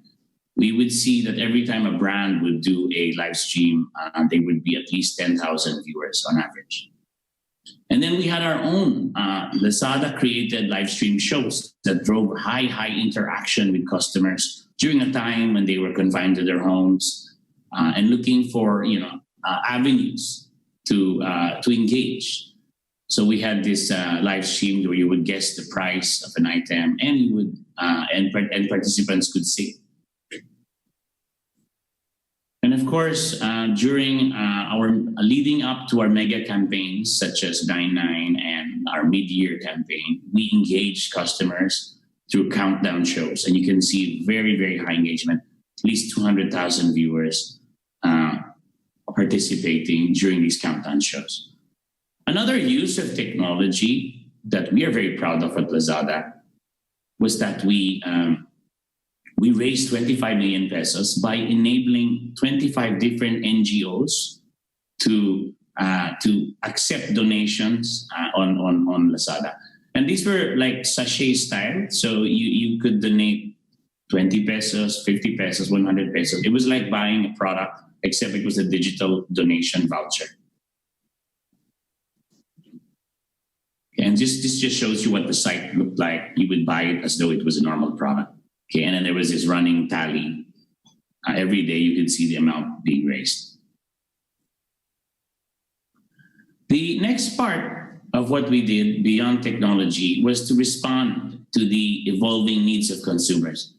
And really what this meant was that consumers were at home and they were looking for essential goods. And so we had to pivot the whole platform so that the personalization of the homepage focused on essential goods. In fact, for a time, during April and early May, we were only legally allowed to offer essential goods. And so we had to actually work with our product team to deactivate non-essential goods. Okay? And of course, the categorization of what was essential expanded over time. And we're very happy to say that today, e-commerce is considered a priority industry during this pandemic. And all the goods on Lazada, on e-commerce, are allowed to move around freely. But that was not the case in the earlier days. And so we had to use product and technology to change the platform so that it featured only the essential goods. And of course, I mentioned earlier, our last mart business continued to operate during ECQ. We also opened up a new category. So previously, fresh and frozen goods were not allowed to be sold on Lazada, primarily because we couldn't deliver them. Because they require a certain handling, which our delivery network was not capable of, and neither was our warehouse. So actually, the Lazada Fresh business line that we opened up, today there are 200 sellers live, and they can sell meat, fruit, vegetables, seafood, and even ice cream. And today, the Lazada Fresh is brought to customers under a delivered by seller model. So Lazada does not handle the delivery. And typically, these sellers use either their own fleet or an on-demand delivery service. And there are several, as we know, in the Philippines. And we saw that these sellers initially were trying to sell on social media. And what Lazada essentially does for these sellers, noting the fact that we don't do the delivery, is that Lazada gives them access to a nationwide market, so to a wider market. And of course, the ability to accept a payment that is non-cash, in addition to cash. And of course, the ability to use all the other tools in Lazada, such as bundling promos, vouchers, free shipping, all other features that are available on the platform. Shifting from responding to consumer needs, the third aspect of our response was empowering businesses. Today, we onboard about 700 sellers or MSMEs per day, and this is 3 times larger than it was pre-COVID. Among these sellers that we onboarded were brands. You can see that there were more than 500 brands were onboarded during COVID. A lot of these brands had been contemplating their digital strategy for a long time, but we feel that the pandemic was the trigger that caused a lot of them to finally make the switch. We also partnered with organizations such as Bounce Back Philippines and Green Hills, and of course government agencies such as LGUs and the DTI's Go Local program to digitize MSMEs, and 600 of them have been onboarded during this pandemic through these programs. Part of our empowering of businesses is that we earmark 100 million pesos in funds and programs to assist sellers who were new to the platform, or as well as existing sellers. And today, through these funds, we have been able to assist 7,000 sellers. We also had 4 bounce back campaigns, 55, 66, 715, which was mid-year, and 88, to help sellers bounce back. You have to note that during this time, I mentioned earlier, sellers had a very big challenge going to their warehouses, fulfilling their orders, staffing their operations. And so these were ways to tell the community, our sellers are back in business. This is a good way to support them. And we felt that this was very well appreciated by our seller community. I'd like to share 2 stories of entrepreneurs that thrived during this pandemic related to the Lazada response. The first one is a Lazada Fresh seller, Super Fresh, and they sell, as you can see, meat, fish, vegetables. And since they've onboarded in May, they have increased their sales 2.3 times. The second seller manufactures locally handcrafted footwear, and they're called sandals, and they onboarded actually in 2018, but since February they've experienced a 4x increase in their sales. And to summarize, Lazada and e-commerce, I talked a lot about the changes and how we adapted and responded to them. However, Lazada and e-commerce will continue to evolve in the not new, but almost now normal. We will continue to use technology to engage and support the community. We will continue to adapt to the evolving consumer needs. And we will continue to empower businesses to go online and grow online. Lazada was probably one of the first companies to institute a work from home policy. We did it on March 13th. And I actually haven't seen the inside of our office since then. But we felt it was the right thing to do for our staff. And we felt that this pandemic was a defining moment for Lazada as a company to do the right thing for our staff, our people, as well as do the right thing for our consumers, do the right thing for our sellers and brands, and do the right thing for the country. And even if a lot of the Lazada staff has been working from home since March, I think it's important to remember that the Lazada frontliners, our logistics team, have been out there putting themselves potentially in harm's way to deliver the goods and needs to the consumers and enable sellers to grow their businesses. So we salute the frontliner heroes, the true heroes of Lazada. Thank you. Thank you so much, Sir Ray, for that update. I think it's a very, very clear strategy you have laid out here, a three-pronged strategy. And this seems to have been, Lazada's starting point, right? Why you guys were growing so much even before the pandemic, but all the more has accelerated your just cause or embracing this even during difficult periods. So whether or not you're in a crisis period, whether you're doing, in your normal type of business, you're still having that very, very focused three-pronged strategy. So thank you so much for that. Now, guys, these presentations have, of course, given us a lot of insights that are very difficult to digest very quickly, but it is, of course, a springboard. It's just a first touch on us being able to share our own insights and platforms and try and reflect upon how this crisis management strategies can also be applied to our own enterprises. So at this point, we will now be proceeding to the next segment, a more interactive segment of this morning's session.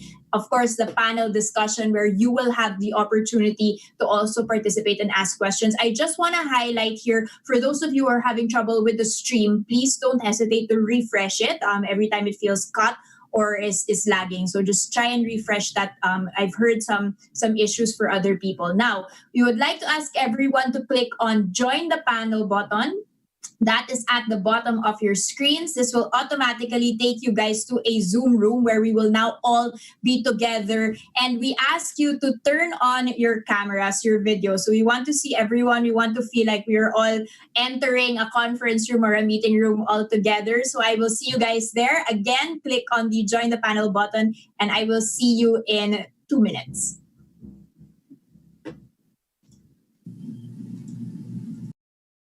Okay, so let's kick off, all right, with our plenary session. So again, if you guys have a question, you can just throw it in. I have it right here, and I can see all of your names in the right part. But I just want to kick off with, questions for our amazing keynote speakers here.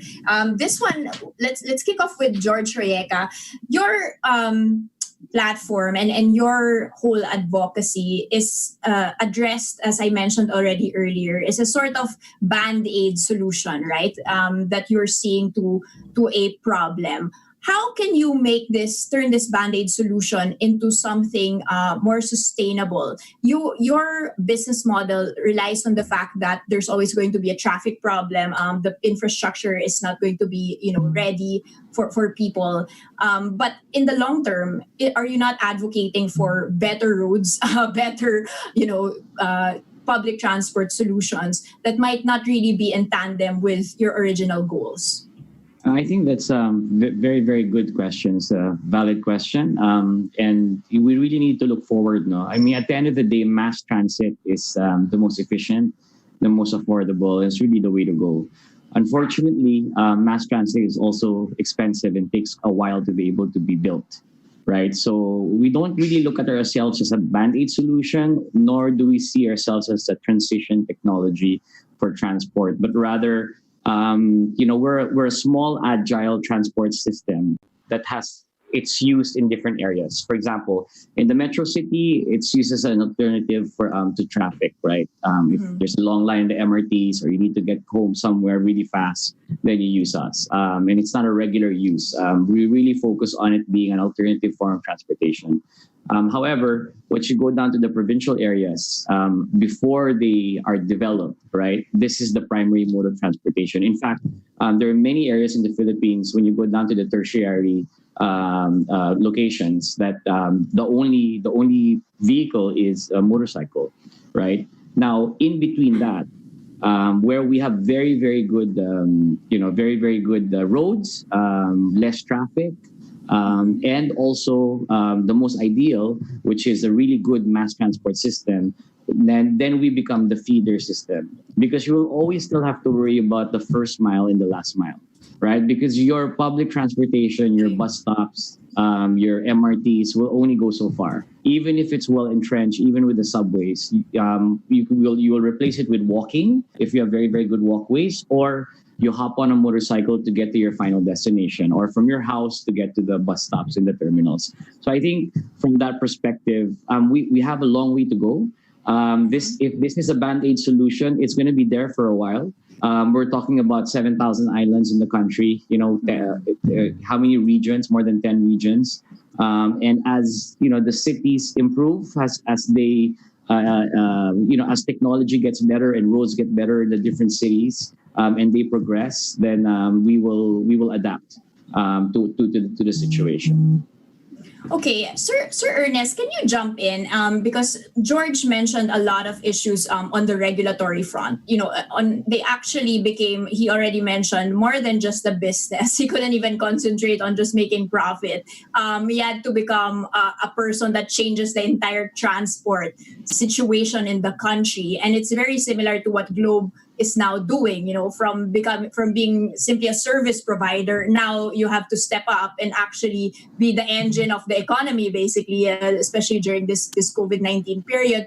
How has the regulatory environment been a boon or a bane, a challenge or a catalyst in you achieving your goals?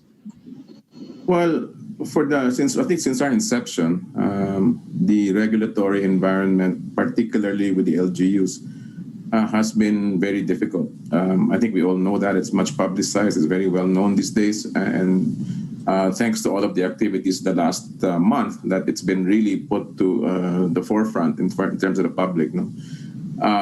Interesting that LGUs and citizens of cities want the connectivity, the fast fiber, yet their councils and mayors typically block us from maybe not block, but try to slow us down for a variety of reasons, both for self-interest to simply trying to demonstrate power. The good news is that of late, that situation has eased tremendously for us. It started off with the creation of the Anti-Red Tape Authority, although they were created 3 years ago and only now are we seeing the effect. But at least we're seeing something, so can't really complain much more. Then the statements made by the president, which started off negative, then we were able to convince him that it wasn't that way, and he probably misunderstood the situation, and his views turned around and became supportive to the industry. And then, of course, Bayanihan 2. The Bayanihan 2 has basically eliminated practically all permits, including, my understanding is it includes even homeowners association permits and neighbors' consent and all that to be able to roll out facilities. Now, of course, this has to be tested. We've had building permits tested before, even after going through many months. So one extreme case for us was we were building in, I believe it was La Vista in Quezon City. And all of a sudden, a group of residents started to barricade the site with their cars so that the construction equipment could not go in or go out, and it lasted for months until a court injunction was issued. But it's crazy, right? We don't know why the same people who need the connectivity don't want it to be built, but they want us to provide it, So, unless we are a magician, we cannot defy the laws of physics. So it's going to be infrastructure built to be able to deliver. But for us, we're seeing an improving regulatory environment with regard to the permits and building both fiber and the wireless sites. We hope it continues. On all the other fronts, it's like George is experiencing. Sometimes it's I don't know, it's going to become a campaign issue. I'm sure George will be part of that again. And typically when campaign season starts, bashing on telco starts as well. It seems to be a good rhetoric for them to use and a good sound bites with which to attract attention. Let's see what happens again in the next 18 months or 12 months even before elections start to come into the play. Okay, Sir Ray, can you jump in on that? Because you've had a completely different experience, possibly in a less regulated industry here. But nevertheless, as you mentioned, still a lot of hindrances during the height of the pandemic, wherein you couldn't necessarily deliver non-essential goods and all of these things. But have you felt that there is a bigger hindrance, a less of a hindrance to your business at this point in time? Thanks, Danina. I think for Lazada and e-commerce, I would say, maybe this way, I would never want the challenges of ride hailing, the regulatory challenges. However, I'm not going to say that e-commerce is also is worry free. If you can name a government agency, I have already probably met with them. PIDEA, OMB, Optical Media Board, MTRCB, FDA, and of course, I'm sure you're all aware of the Internet Transactions Act currently in deliberation in Congress and in the Senate, seeking to regulate e-commerce platforms, where Lazada obviously is very front and center in that conversation. So we definitely have our share of challenges. I would say COVID was very challenging initially, but then it changed dramatically. And I think it's because if you really think about it, e-commerce was the logical solution, right? Definitely any establishment selling essential goods was allowed to operate. But what about everything else? How would you get, the concept of what is essential initially started out to be very narrow as defined by the IETF. But pretty soon you realize that plumbing requirements are essential. You're getting a laptop is essential because people are working from home. Replacing your light bulb becomes essential. So really, having a change of clothes. So all of these, everything that e-commerce was enabling, pretty soon became, part of what had to just happen during the pandemic. It was not possible to continue without allowing it to happen, given that the traditional means of acquiring goods was not open. But definitely, we need to still continue to build consumer trust in the platform. And today, that remains challenging, particularly with aspects like intellectual property, FDA, prohibited and controlled goods. All of these are finding their way to the platform. And every day we are coming up with ways to address these. Because any bad experience that the customer experiences interacting with platforms like Lazada will decrease trust, right? And of course, bring on the regulators. Thanks for that, Ray. George, just to ask you, you mentioned, and as Ray mentioned, there's always going to be problems throughout your life, whether you're in, the thriving sector, whether you're in the most hard-hit sectors, there's going to be problems. But as he mentioned, he would not want to be you right now.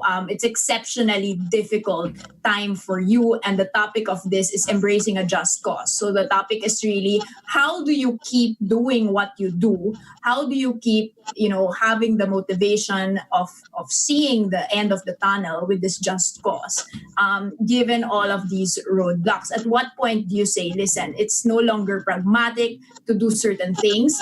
And at what point do you say, okay, we still need to keep on regardless of all of these roadblocks? So I think first, thanks, Ray, for that. But then, e-commerce is nascent in the Philippines, so you can see the crows pulling already. There will be much more discussions around that. Danny, to your point, I've wanted to quit many times. Like literally, this is an ongoing thing on whether we should proceed or push forward. But I always break it down to two things: your long-term goals and what are your quick wins. Right? You need to progress and be in a very, very different situation moving forward, from 3 months ago or from 6 months ago. And a lot can happen within 30 days. And that's how I kind of break it down to bite-sized pieces so that I'm not so overwhelmed. Still goal in mind, But again, these goals also, or these objectives also change through time. You have to adapt. You have to pivot. You have to, think about whether, it still makes sense, right? Right. At least overall, the business still makes sense. It still helps. But, the different objectives along the way, will take form and shape. Do we need a law? Do we not need a law? Do we need to go and lobby for regulation? Which department, which agency? So many things are just very, very volatile, especially something so new. Like, to Ray's point, e-commerce, there's a bunch of laws right now. There's the Internet Transactions Act. And there are many congressmen right now are taking a look at it because that's front and center today, right? There's no consumption outside of our homes. So you need to just always self-reflect. Every day I self-reflect.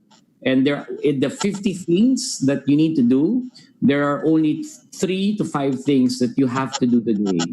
And that's how I get my 30-day quick win. So it's and at the end of the day, it's the community. I think the impact, like e-commerce, like these new technologies, like what Globe has been doing, what Globe has done for mobile phones, what they're trying to do for e-wallets, right? What Ray's doing for e-commerce, this impacts 100 million Filipinos every day. This is part of their lives, and you need to improve it. If you stop, no one else will do it, and we believe that we can do better than everyone else. Everybody here in this room believe that we can do better than everyone else, and that's what keeps me going. Okay, thanks for that. So the small wins eventually accumulate into bigger wins, right? We hope to just wake up one day and realize that we've done a lot. So thank you for that. Guys, I just want to encourage everyone to ask questions as well and try and participate. I mean, we have an amazing panel here, so don't miss out on that. So just raise your hand using the raise hand button. And then I'll throw it to you. Now, just on that, because you had mentioned it's for the customers, right? It's for the people and for the needs here. I wanted to direct this question to Ms. Rebecca. Ms. Becca, are you there? Yep. Hi, Ms. Becca. Yeah. How has the, Ms. Rebecca, of course, is the Chief Customer Experience Officer for Globe. How has the reception of customers changed over, since July, since the last webinar we've had, but even since the start of the pandemic, the past 6 months, of course, with the rising need of connectivity and with people working from home, I mean, Globe has become a need, but a lot of criticisms also on it, right? In terms of the more you're being used, the more people are critical of the experience. Has it become, harder or easier for you to manage? Has the customer experience improved over time? And what are you doing specifically in this period to be more engaged, to be closer to the customer? We're really blessed to be in this industry. Suddenly, our service is really one of the most essential parts of every life. But who would have predicted that the CBDs would suddenly be almost empty? And the kind of network that we had outside of the metro areas would suddenly be flooded with so much usage. People working from home, their children are now learning from home. So when they wake up, they open their PCs. And therefore, there is so much more dependence on the connectivity. And with it, less tolerance for all the natural challenges of this kind of situation. Definitely, they get angry, especially when we are unable to talk to them. And Lito would perhaps have an affinity for the situation because our agents are also human beings who get sick. And when you go out there, true enough, they get infected. And with social distancing, the BPO sites can only accommodate half of what it used to accommodate. The difference with Globe is that we cannot just simply allow our agents to work from home because the customer records are more relevant to the Philippine environment as compared to an AT&T customer being served by a BPO here. So we have been trying to cope with the situation, but I can tell you that the moment we are able to touch them, the customer suddenly transformed from a very angry customer to a very grateful customer. You would know by now also that we have implemented a no inbound agent setup, which means that you can still contact the hotline, but everything will be automated by then. This allows us to touch them through an outbound call if the concern is complex. But that way, we are also able to serve more customers. From the time that we implemented no inbound agent, NPS suddenly recovered.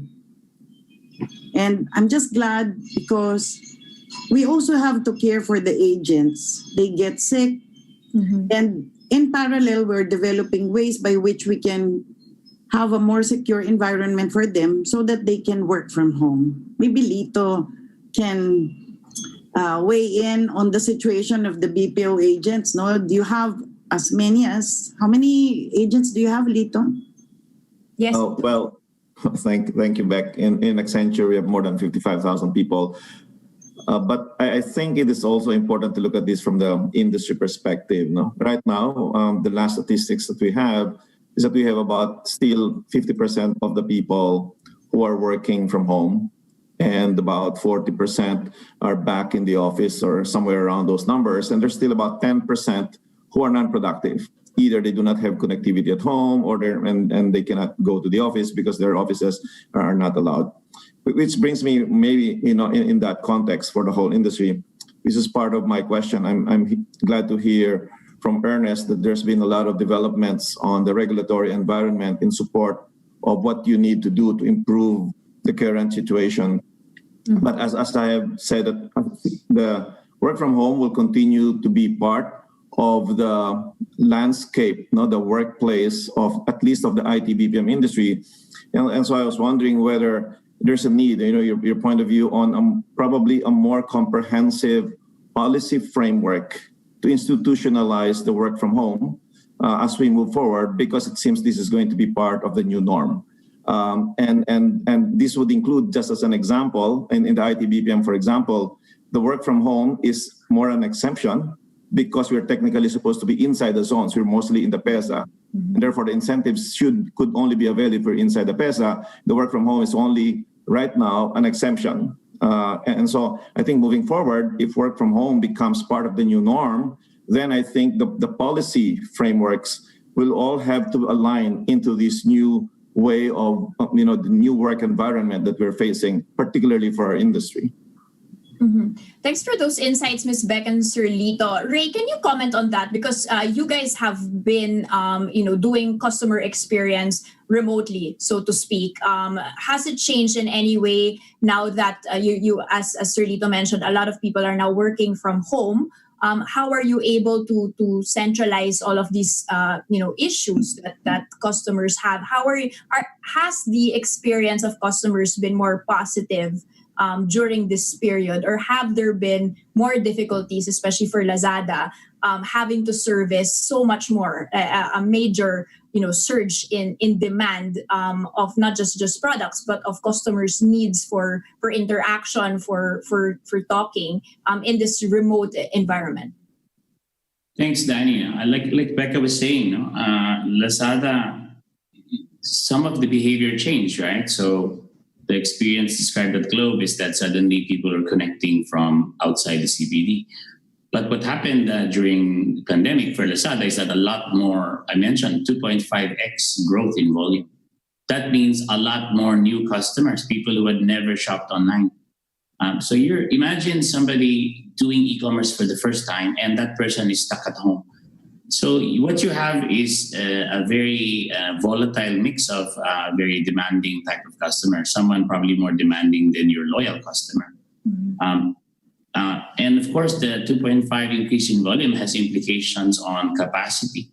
So obviously our logistics network was strained. It became more challenging to pick up parcels from sellers. it became more challenging to deliver to customers. Lockdown also made it difficult to deliver. And every time somebody doesn't get his order on time, he starts, clogging your network with inquiries. The sellers were doing the same thing. They want to know when is their pickup. And of course, if you don't pick up from a seller today, he's gonna start calling you the next day, every day until you pick up. And so he's also clogging the lines, right? The chat groups, the chat service. The customers were doing the same thing. And the thing is just cumulative, right? Until you deliver that order or pick up from the seller, that person will be, clogging your hotline every day. Right, so it's been very challenging. We've had to ramp up capacity on both logistics and customer care, both for customer care and also seller customer care. So both sides, we have to ramp up capacity. And I would say we're only catching up now, right? So we're trying to get out of a very tough situation. There were millions of parcels stuck in the network, either on the way to the customer, on the way back to the seller, or somewhere with a third-party logistics partner. Given that when the lockdown started, imagine everything was moving and then suddenly you put a halt on the system. It's like those movies where everyone just freezes in position. That's kind of what happened, right? But imagine that freeze going on for like months. So then you have orders and parcels aging, and that really is going to clog your customer service and seller customer service hotlines. Okay, thank you, Ray. I wanted to jump off from that point and move towards the topic of a digital ecosystem. And this is something that Sir Art had shown that can be completely integrated end to end. And this is a question for Sir Ernest or perhaps Mr. Alberto de la Rezabal on to what extent is Globe's digital ecosystem already at its ideal phase? Because Globe, it still, as you mentioned, requires a lot of frontline work, a lot of physical deployment tasks, fiber networks, etc., that need to be fixed. Even if it's a tech company, and even the customer facing, as Ms. Beck said, it was still traditionally also you could go to your brick and mortar offices. And file complaints, do bills, face to face with people, and now it needs to become completely a digital ecosystem. To what extent are you already prepared for this next wave? Yes, Ernest. Oh, I can answer. Well, there are parts of our business that will never be completely automated. Right? I mean, obviously, the laying of fiber, the building of a tower. All that cannot be, that's a physical thing that will never be replaced unless you have a robot that builds a tower and lay. We do have semi-robots that lay the fiber down in the ground, but it's a manual job at this stage and will remain. So the interaction with customers, as Beck said, is going to be, that's the area that we want to make sure that we can make it as seamless, make it as frictionless for customers. Of course, this goes again to the Filipino habits and their reluctance to make changes to their lives. We still have customers who do not like e-billing, and that's a bane for us. I don't know why they love paper. They don't even understand what a PDF file is. They cannot print a PDF file out for some reason, whether it's corporate or consumers, right? We have people who delegate a lot of the bills payment to so-called assistants, accountants. Even when those people don't do their duties, it falls on the telco. When they get cut off, they get mad at us. And so it's unlike sometimes even the lower end is better because they don't have any of these issues, because they're the ones who truly need to do it themselves and handle it. But for us, the objective is to bring as much as possible to a self-serve nature, to be able to give that convenience of doing everything via the app. And that app is going to be developed in a very aggressive manner to become self-sufficient. We are going to be doing that a lot before end of year, is my estimate. We will will it to happen because we have to make it happen. As Lito said, agents are challenged right now in getting to work. And even the work from home situation, we helped a lot of people with an interim solution, but I do stress it is interim for the BPOs out there. Please, and we encourage all of you to switch your agents to a fixed line connection as soon as possible. We are rolling out in the areas there. I mean, the HPWs that we gave you are consumer grade. They're wonderful for a quick fix, but they won't last your capacity. They won't serve your capacity needs over the long haul. So, again, to us, it's just moving everything digital, much like what when you shop in Lazada, you don't have to call anyone to make it happen. Of course, our product is a bit more complex than that, the application forms, because we do have credit. But we do see that once it's seamless, the take-up is amazing. A fine example of that is the GCash app, which now has over 30 million users. If we had to manually process each one of these 30 million, we will never get there, So that's I guess where we're headed, Perhaps I can also ask a question, Danny. Yeah, please. Yeah. Go ahead. I'd like to ask Zdenek on home credit on how you guys are doing it, because you guys have a mix as well and a hybrid of manual and automated things. And I remember one of your strategies was to put a person in every retail store, and you do a lot of manual collection. So how are you adapting to that? Because you're a very big organization as well. Hi everyone. Hi Ernest. Zdenek, I think you're on mute. There you go. Hi everyone. Hi Ernest. When it comes to work from the malls, we are now, I think, on something like 30-40% of the capacity of pre-COVID. And what is the major change for us is that we did a huge development in our mobile app. And lots of the processes that were done before exclusively by the sales agents are now a lot done as a self-service by the customer. So they fill in their application in their mobile phone, and then just present themselves in the store. It is a critical part of the success of our credit, I can say, because we use the mobile app and the data from the mobile app for our underwriting. We are not downloading the data in a way of the peer-to-peer lenders who were not following the data privacy regulation in the past, but we can check what are the data in the mobile phone as the customer gives us the permission. And this is very important part. So if someone receives every day 10 calls from one number, he is either collected on by someone or he has a stalker. None of that is good for credit. We are not reading content of the SMSs, but we are checking how many SMSs you are receiving. We are seeing what kind of mobile apps you have installed. And if you have installed all the payday lenders, you will get blacklisted from the application process, etc. So we do lots of smart things. We have a big advantage in having a big international presence, and we got the learnings of our Chinese team.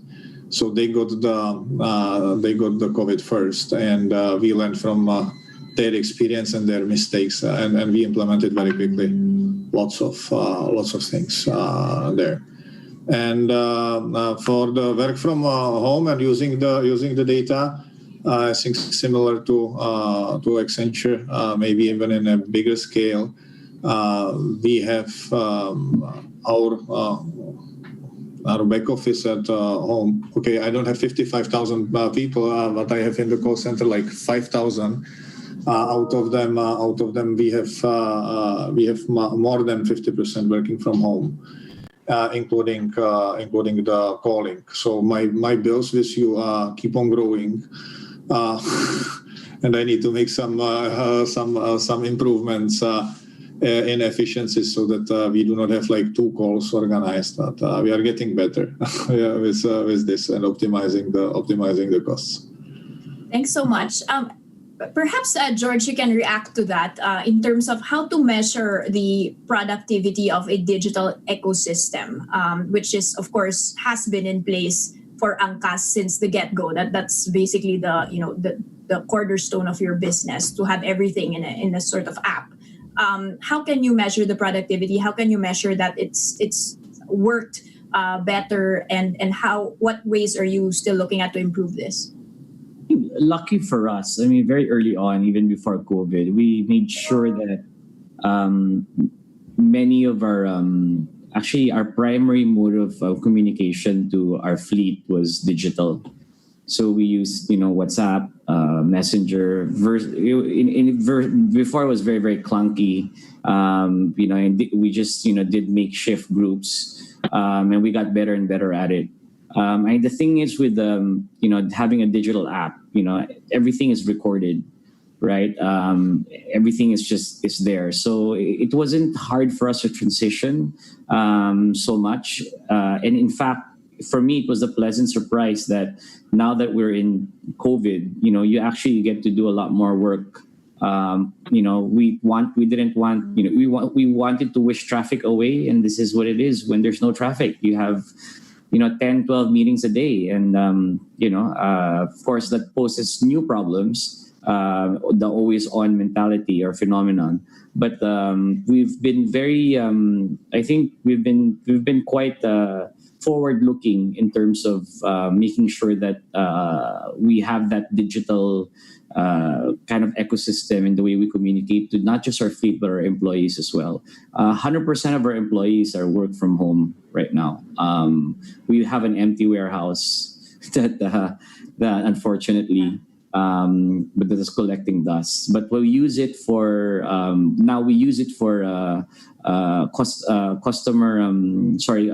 CSR programs. So when we give away rice, we give away stuff. We use those facilities, but the rest are all digital. Okay, thanks, George. Ray, can you maybe jump in and say, how are you using the data in Lazada for crafting your strategy right now? Like Mr. Zdenek, if I'm saying it correctly, was mentioning how the data part of the digital ecosystem is so important because that's how they determine who gets the loans at what rate, etc. You at Lazada have a myriad of customers with so much diverse data. What are you using this for, and how does that help you in building your strategy moving forward? Thanks, Danny. Yeah, you're right. There's a lot of data in Lazada, and each of the pieces of data is used for different reasons. I think let me talk about two. One is governing the platform. So we use the data to determine whether part of the job of a platform is to govern, and govern means making sure that the bad actors are removed or penalized, right? And so what we use is a lot of AI to figure out whether a seller who is onboarding is a high risk or fraudulent type of seller. Could be that seller has done fraudulent activity in the past, and there is there are attributes in the data that point that this is likely the same seller. It's just a different shop name, different address, different shop name, different phone number, but actually it's actually the same seller. If we don't catch him on sign up, we will catch him when he tries to sell something, because there is a pattern of behavior that we're looking at. And then if the order gets canceled and he tries to claim for the parcel, we will also try to assess whether that behavior looks risky or fraudulent. And then lastly, when a seller if a seller has a successful delivery and we have to pay him, we also look, again, we use the same AI to determine is this a seller that is likely running fraud. And we're doing this on the seller and on the buyer. A lot of the fraud that happens online is when the seller attempts to be the buyer as well. And that's how they drive up their sales and move their items up in the search by doing what we call brushing, which is very rampant in China. But it's a kind of activity where you buy your own products to boost the ratings. But the other reason why you would also want to be the buyer is if you're intending to run a scam where you cancel the order deliberately, and then the seller will file a claim. And so the only way you can do that at scale is you need to have a farm of fake buyers. So we use the data to find this. Another place we use the data is to match the customer to the product. Okay, and we call this, while we call this search, there's another aspect to this, it's personalization. So we help you find the product you're looking for at search, but also when you open your homepage, you see a different set of products based on your browse and purchase behavior. And that's based on a lot of the data we've gathered from that customer's behavior. Of course, the challenge remains, what do you show a customer when he's new, right? So that's a little bit more challenging, but definitely we use the data to govern the platform and to drive personalization. Okay, so it's still very much related to customer experience, but also to security, one very clear way of limiting fraud here. Guys, let's move on towards, please also feel free to throw in your questions. I'm still not getting any questions from the floor, but anyway, I think the discussion is still very interesting. I wanted to move over to HR and how that relates to the topic, which is embracing a just cause. I mean, when you're in a leadership position, you have that vision very, very clear. This one is for Mr. Ato Yao. Sir, how do you keep employees focused on this bigger just cause picture that the company is trying to espouse when everyone is preoccupied with their own struggles? Everyone is in a very, manic state really of insecurity when it comes to their jobs. How have the employees in your own enterprise been motivated so far? Danny, thank you for that question. And in fact, I think this is the most opportune time for us to recognize also the frontliners of Globe. We have over 2,000 people, not just the organic Globe employees, but likewise also our vendor partners who have been tirelessly going out of the safety of their homes to actually ensure that the services continue to be provided to our 90 million subscribers. And I think that these people have actually imbibed truly what our corporate purpose was, which is truly to create wonderful experiences so that the Philippines, the nation is admired, the family's dream can come true, and the businesses flourish. And for us, we're at least in HR, we take the pains towards ensuring that we provide them with the right safety equipment, the training, and including likewise also the coverage for healthcare for us to ensure that they will be protected, even if they have to go out of the comforts of their homes to be able to provide services to our people. On the other hand, you've heard Beck earlier today that we do have also our challenges in augmenting our customer service to respond to numerous customer queries. What we have recently launched is a program called Sagot Kita, wherein we ask our people to upskill themselves to take on additional responsibilities to provide customer service to numerous Globe subscribers who are who are asking for support to respond to their queries and to their requests. Today, we have over 300 people that are now being trained to become customer service agents to man not just our social media portals, but likewise also to support their own family members and friends on any queries that they may have about Globe services. Thank you for that, Ato, for that update there. George, can you possibly comment on what your own organization is doing and how you, in particular, as a leader, are helping them keep their eyes on the bigger picture, on that just cause, on these advocacies that you're trying to espouse in a period where their livelihoods are really at stake, and it's been a prolonged period of difficulty? I think for us, it's internal communication is very important. When we were fighting in our journey for legalization, at that time we had about 20,000 drivers, I think. And the media would go to our driver randomly and basically ask, their thoughts.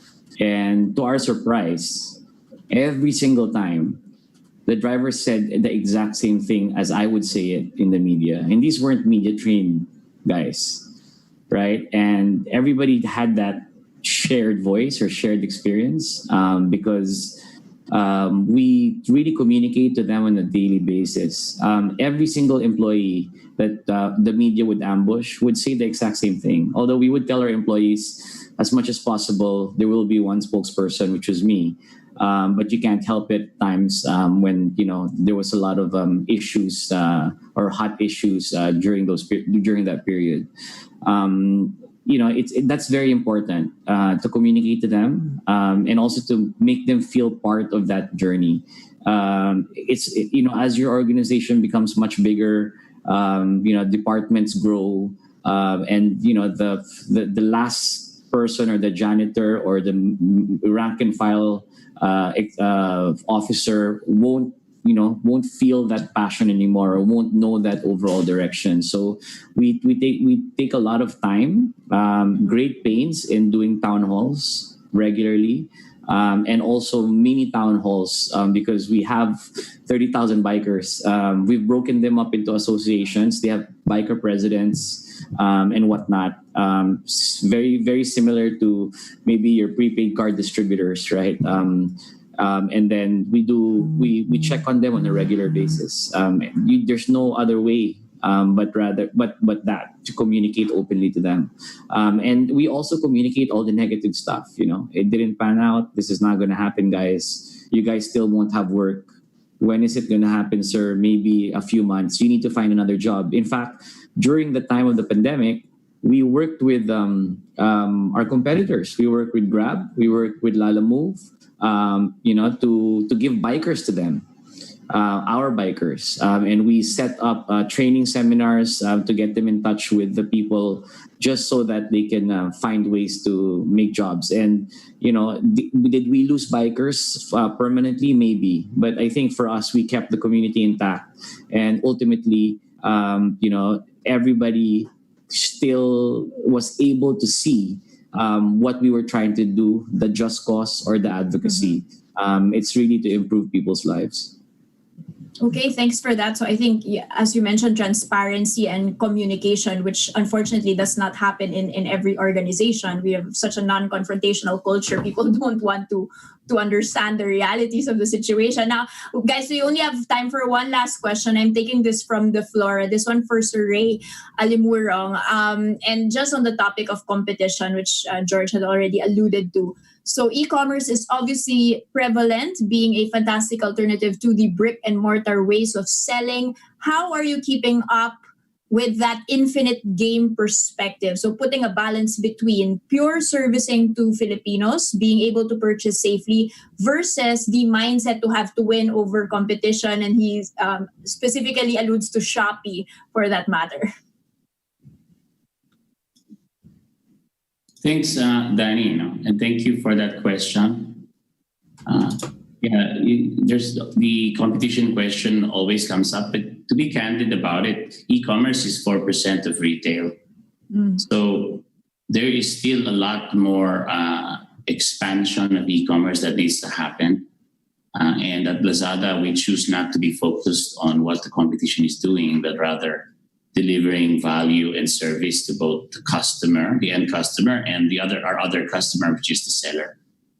We feel that if we address those two properly, some of the things I mentioned earlier, like matching the customer and helping him find what he's looking for, making sure the seller gets reliable logistics service, a reliable payment service, a reliable way of managing and growing his business. For example, we have a lot of tools for sellers that allow a seller to run his business.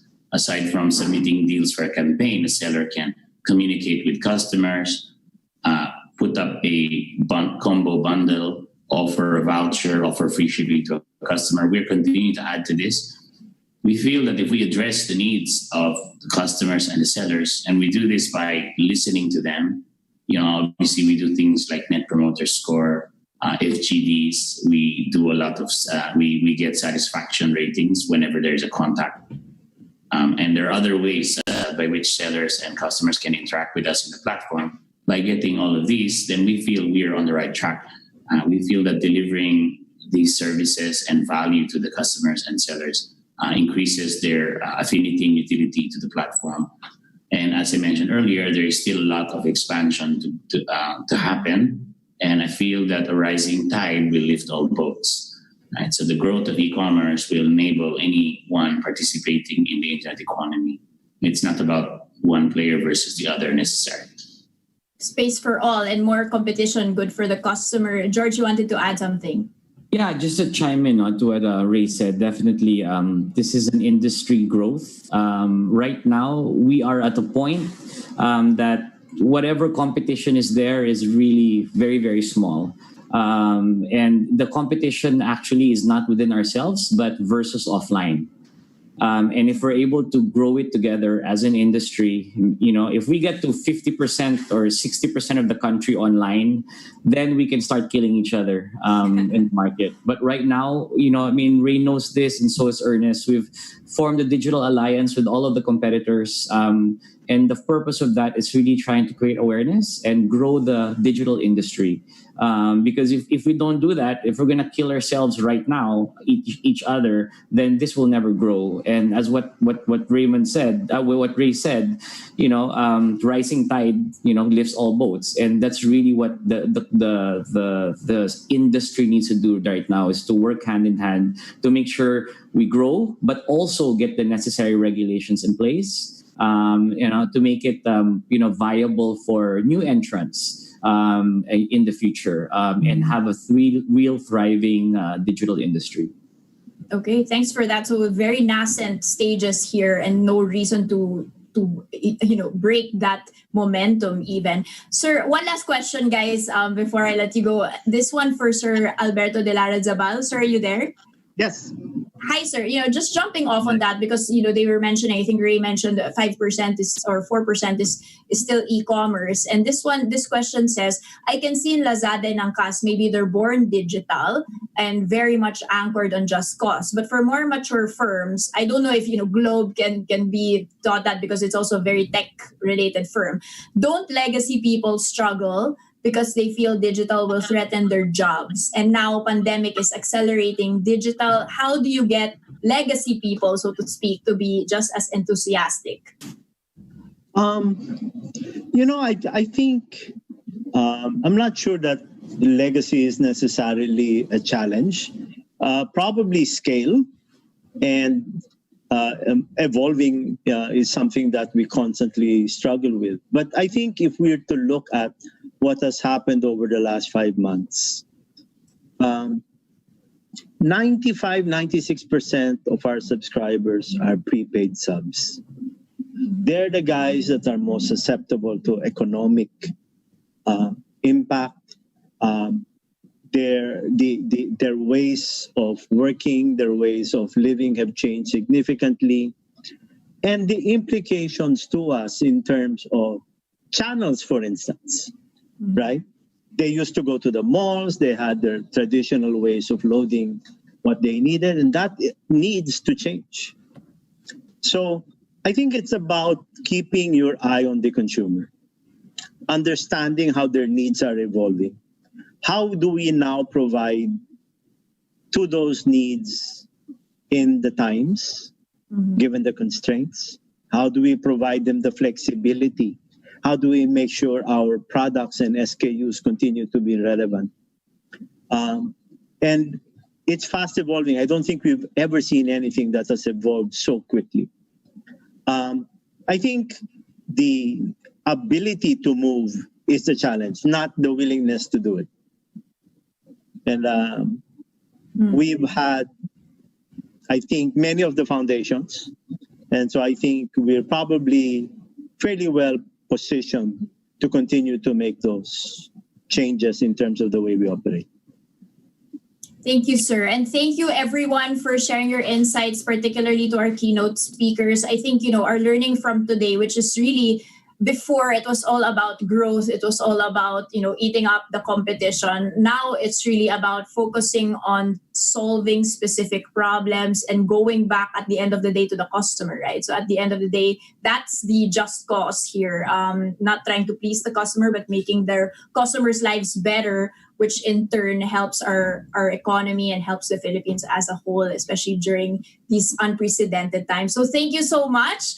And I hope, these answers sit with us for a while, and especially the presentations of our keynote speakers. I think it's going to take some time for us to digest that, but that's particularly why this Globe Business Council meetings were created. We hope to have many more so that these insights just keep on going. And it's, of course, a transition period for everyone. Nothing is black and white. Nothing is set in stone. And all of these answers will be changing, will be iterated as we go along. So thank you so much for those insights. So again, those speakers, of course, Mr. George Royeca, Mr. Ray Alimurung, Sir Art Tan, who has left us early, and of course, Mr. Ernest Koo. So now, guys, we are closing our plenary session, and we do encourage everyone here to get in touch with your respective Globe Enterprise representatives if you want to keep discussing that, especially related to your businesses. So much more specific, you should contact them directly to see how you can better adapt in these changing circumstances. So before we formally close this morning, I would like to invite back, Sir, Chief Commercial Officer of Globe Telecom, Mr. Albert De Larazabal, for your closing remarks. So, hi guys. I think we will all agree that this morning's session was actually quite different, but I think quite impactful. When we were designing this, we decided that it was probably best to keep it amongst ourselves and to share our own insights and experiences. There are no solutions that have been designed for what we all are going through today. It's all work in progress. And what better way to learn, what better way to anticipate from those that are dealing with it on a day-to-day basis. We have a saying in Globe. We believe that we are friends on a mission. What we hope we have started to cement is maybe a broadening of that circle of friendship, and that people in the council feel comfortable to be able to reach out to the members, to be able to exchange notes and to ask help and insight. We are all trying to cope. We are all trying to stay true to our causes and our passions. I laud the speakers today. They've been very insightful in how they've been able to try and stay true to that. And so reach out. I encourage. We've got this team. There are going to be more sessions. If there's anything in particular you would like us to consider, please do let us know. Before I end, there's just a couple of things. One, I'd like to thank Danny. Great job. You've been keeping the whole thing very engaged, and thank you for all of the support. And lastly, I guess, in closing, in a world of a lot of ambiguity, where the future continues to evolve and remain uncertain, let us in Globe offer you one point of certainty, and that is our support. We will be there to support you. We will be there to help in whatever confronts you. Just reach out, and we will be there to respond. Thank you very much. Good morning. Enjoy the rest of the day, and please do enjoy the lunch that we've sent. Thank you. Thank you, sir. And on that note, I just want to request for everyone before we end to accomplish the feedback form. So you can actually scan the QR code that's going to be flashed right now. There you go. This is very important. I know, it's a very tedious thing to be accomplishing forms still right now, but it actually does help us with coming up with better sessions moving forward. I think, this is time taken off from our day-to-day work, which was already very busy, but it is time that we want to spend very well. So it's not just a matter of coming up with webinars to just present certain things, but it's really a matter of coming up with the right topics, with the right speakers, with the right amount of question and answer portion, so that we can really solve the problems that we are being given. So I really appreciate what Sir De Larrazabal mentioned that this, was kept inside, and this is something that allows us to share in a much more intimate setting, in a much more, vulnerable way compared to many other webinars out there that are, much more marketing related. So this is really your opportunity to participate in crafting this webinar. So please do send that. Your feedback will really help us. So that will be It's also in your Zoom chat box, by the way. You can click on that if you prefer that instead of scanning the QR code. So you will also have a lunch by Globe Business sent to you. So, the day is not yet finished. Wish we could all be sharing that together, but that's going to be happening in the future. Meantime, we will all isolate while we eat together. So it was certainly a productive and meaningful discussion. As was mentioned, very different from the one we had in July. And I surely have learned so much from you guys from this session. I'm very much looking forward to joining you guys again the next Globe Business Council online session. So thank you so much for having me. Stay in touch, and as Mr. Larrazabal said, just keep in touch. This is precisely the reason why everyone is getting together. It doesn't end here. I'm Danny Laurel, and have an exciting 917 day. Thank you, everyone. Thanks, everyone.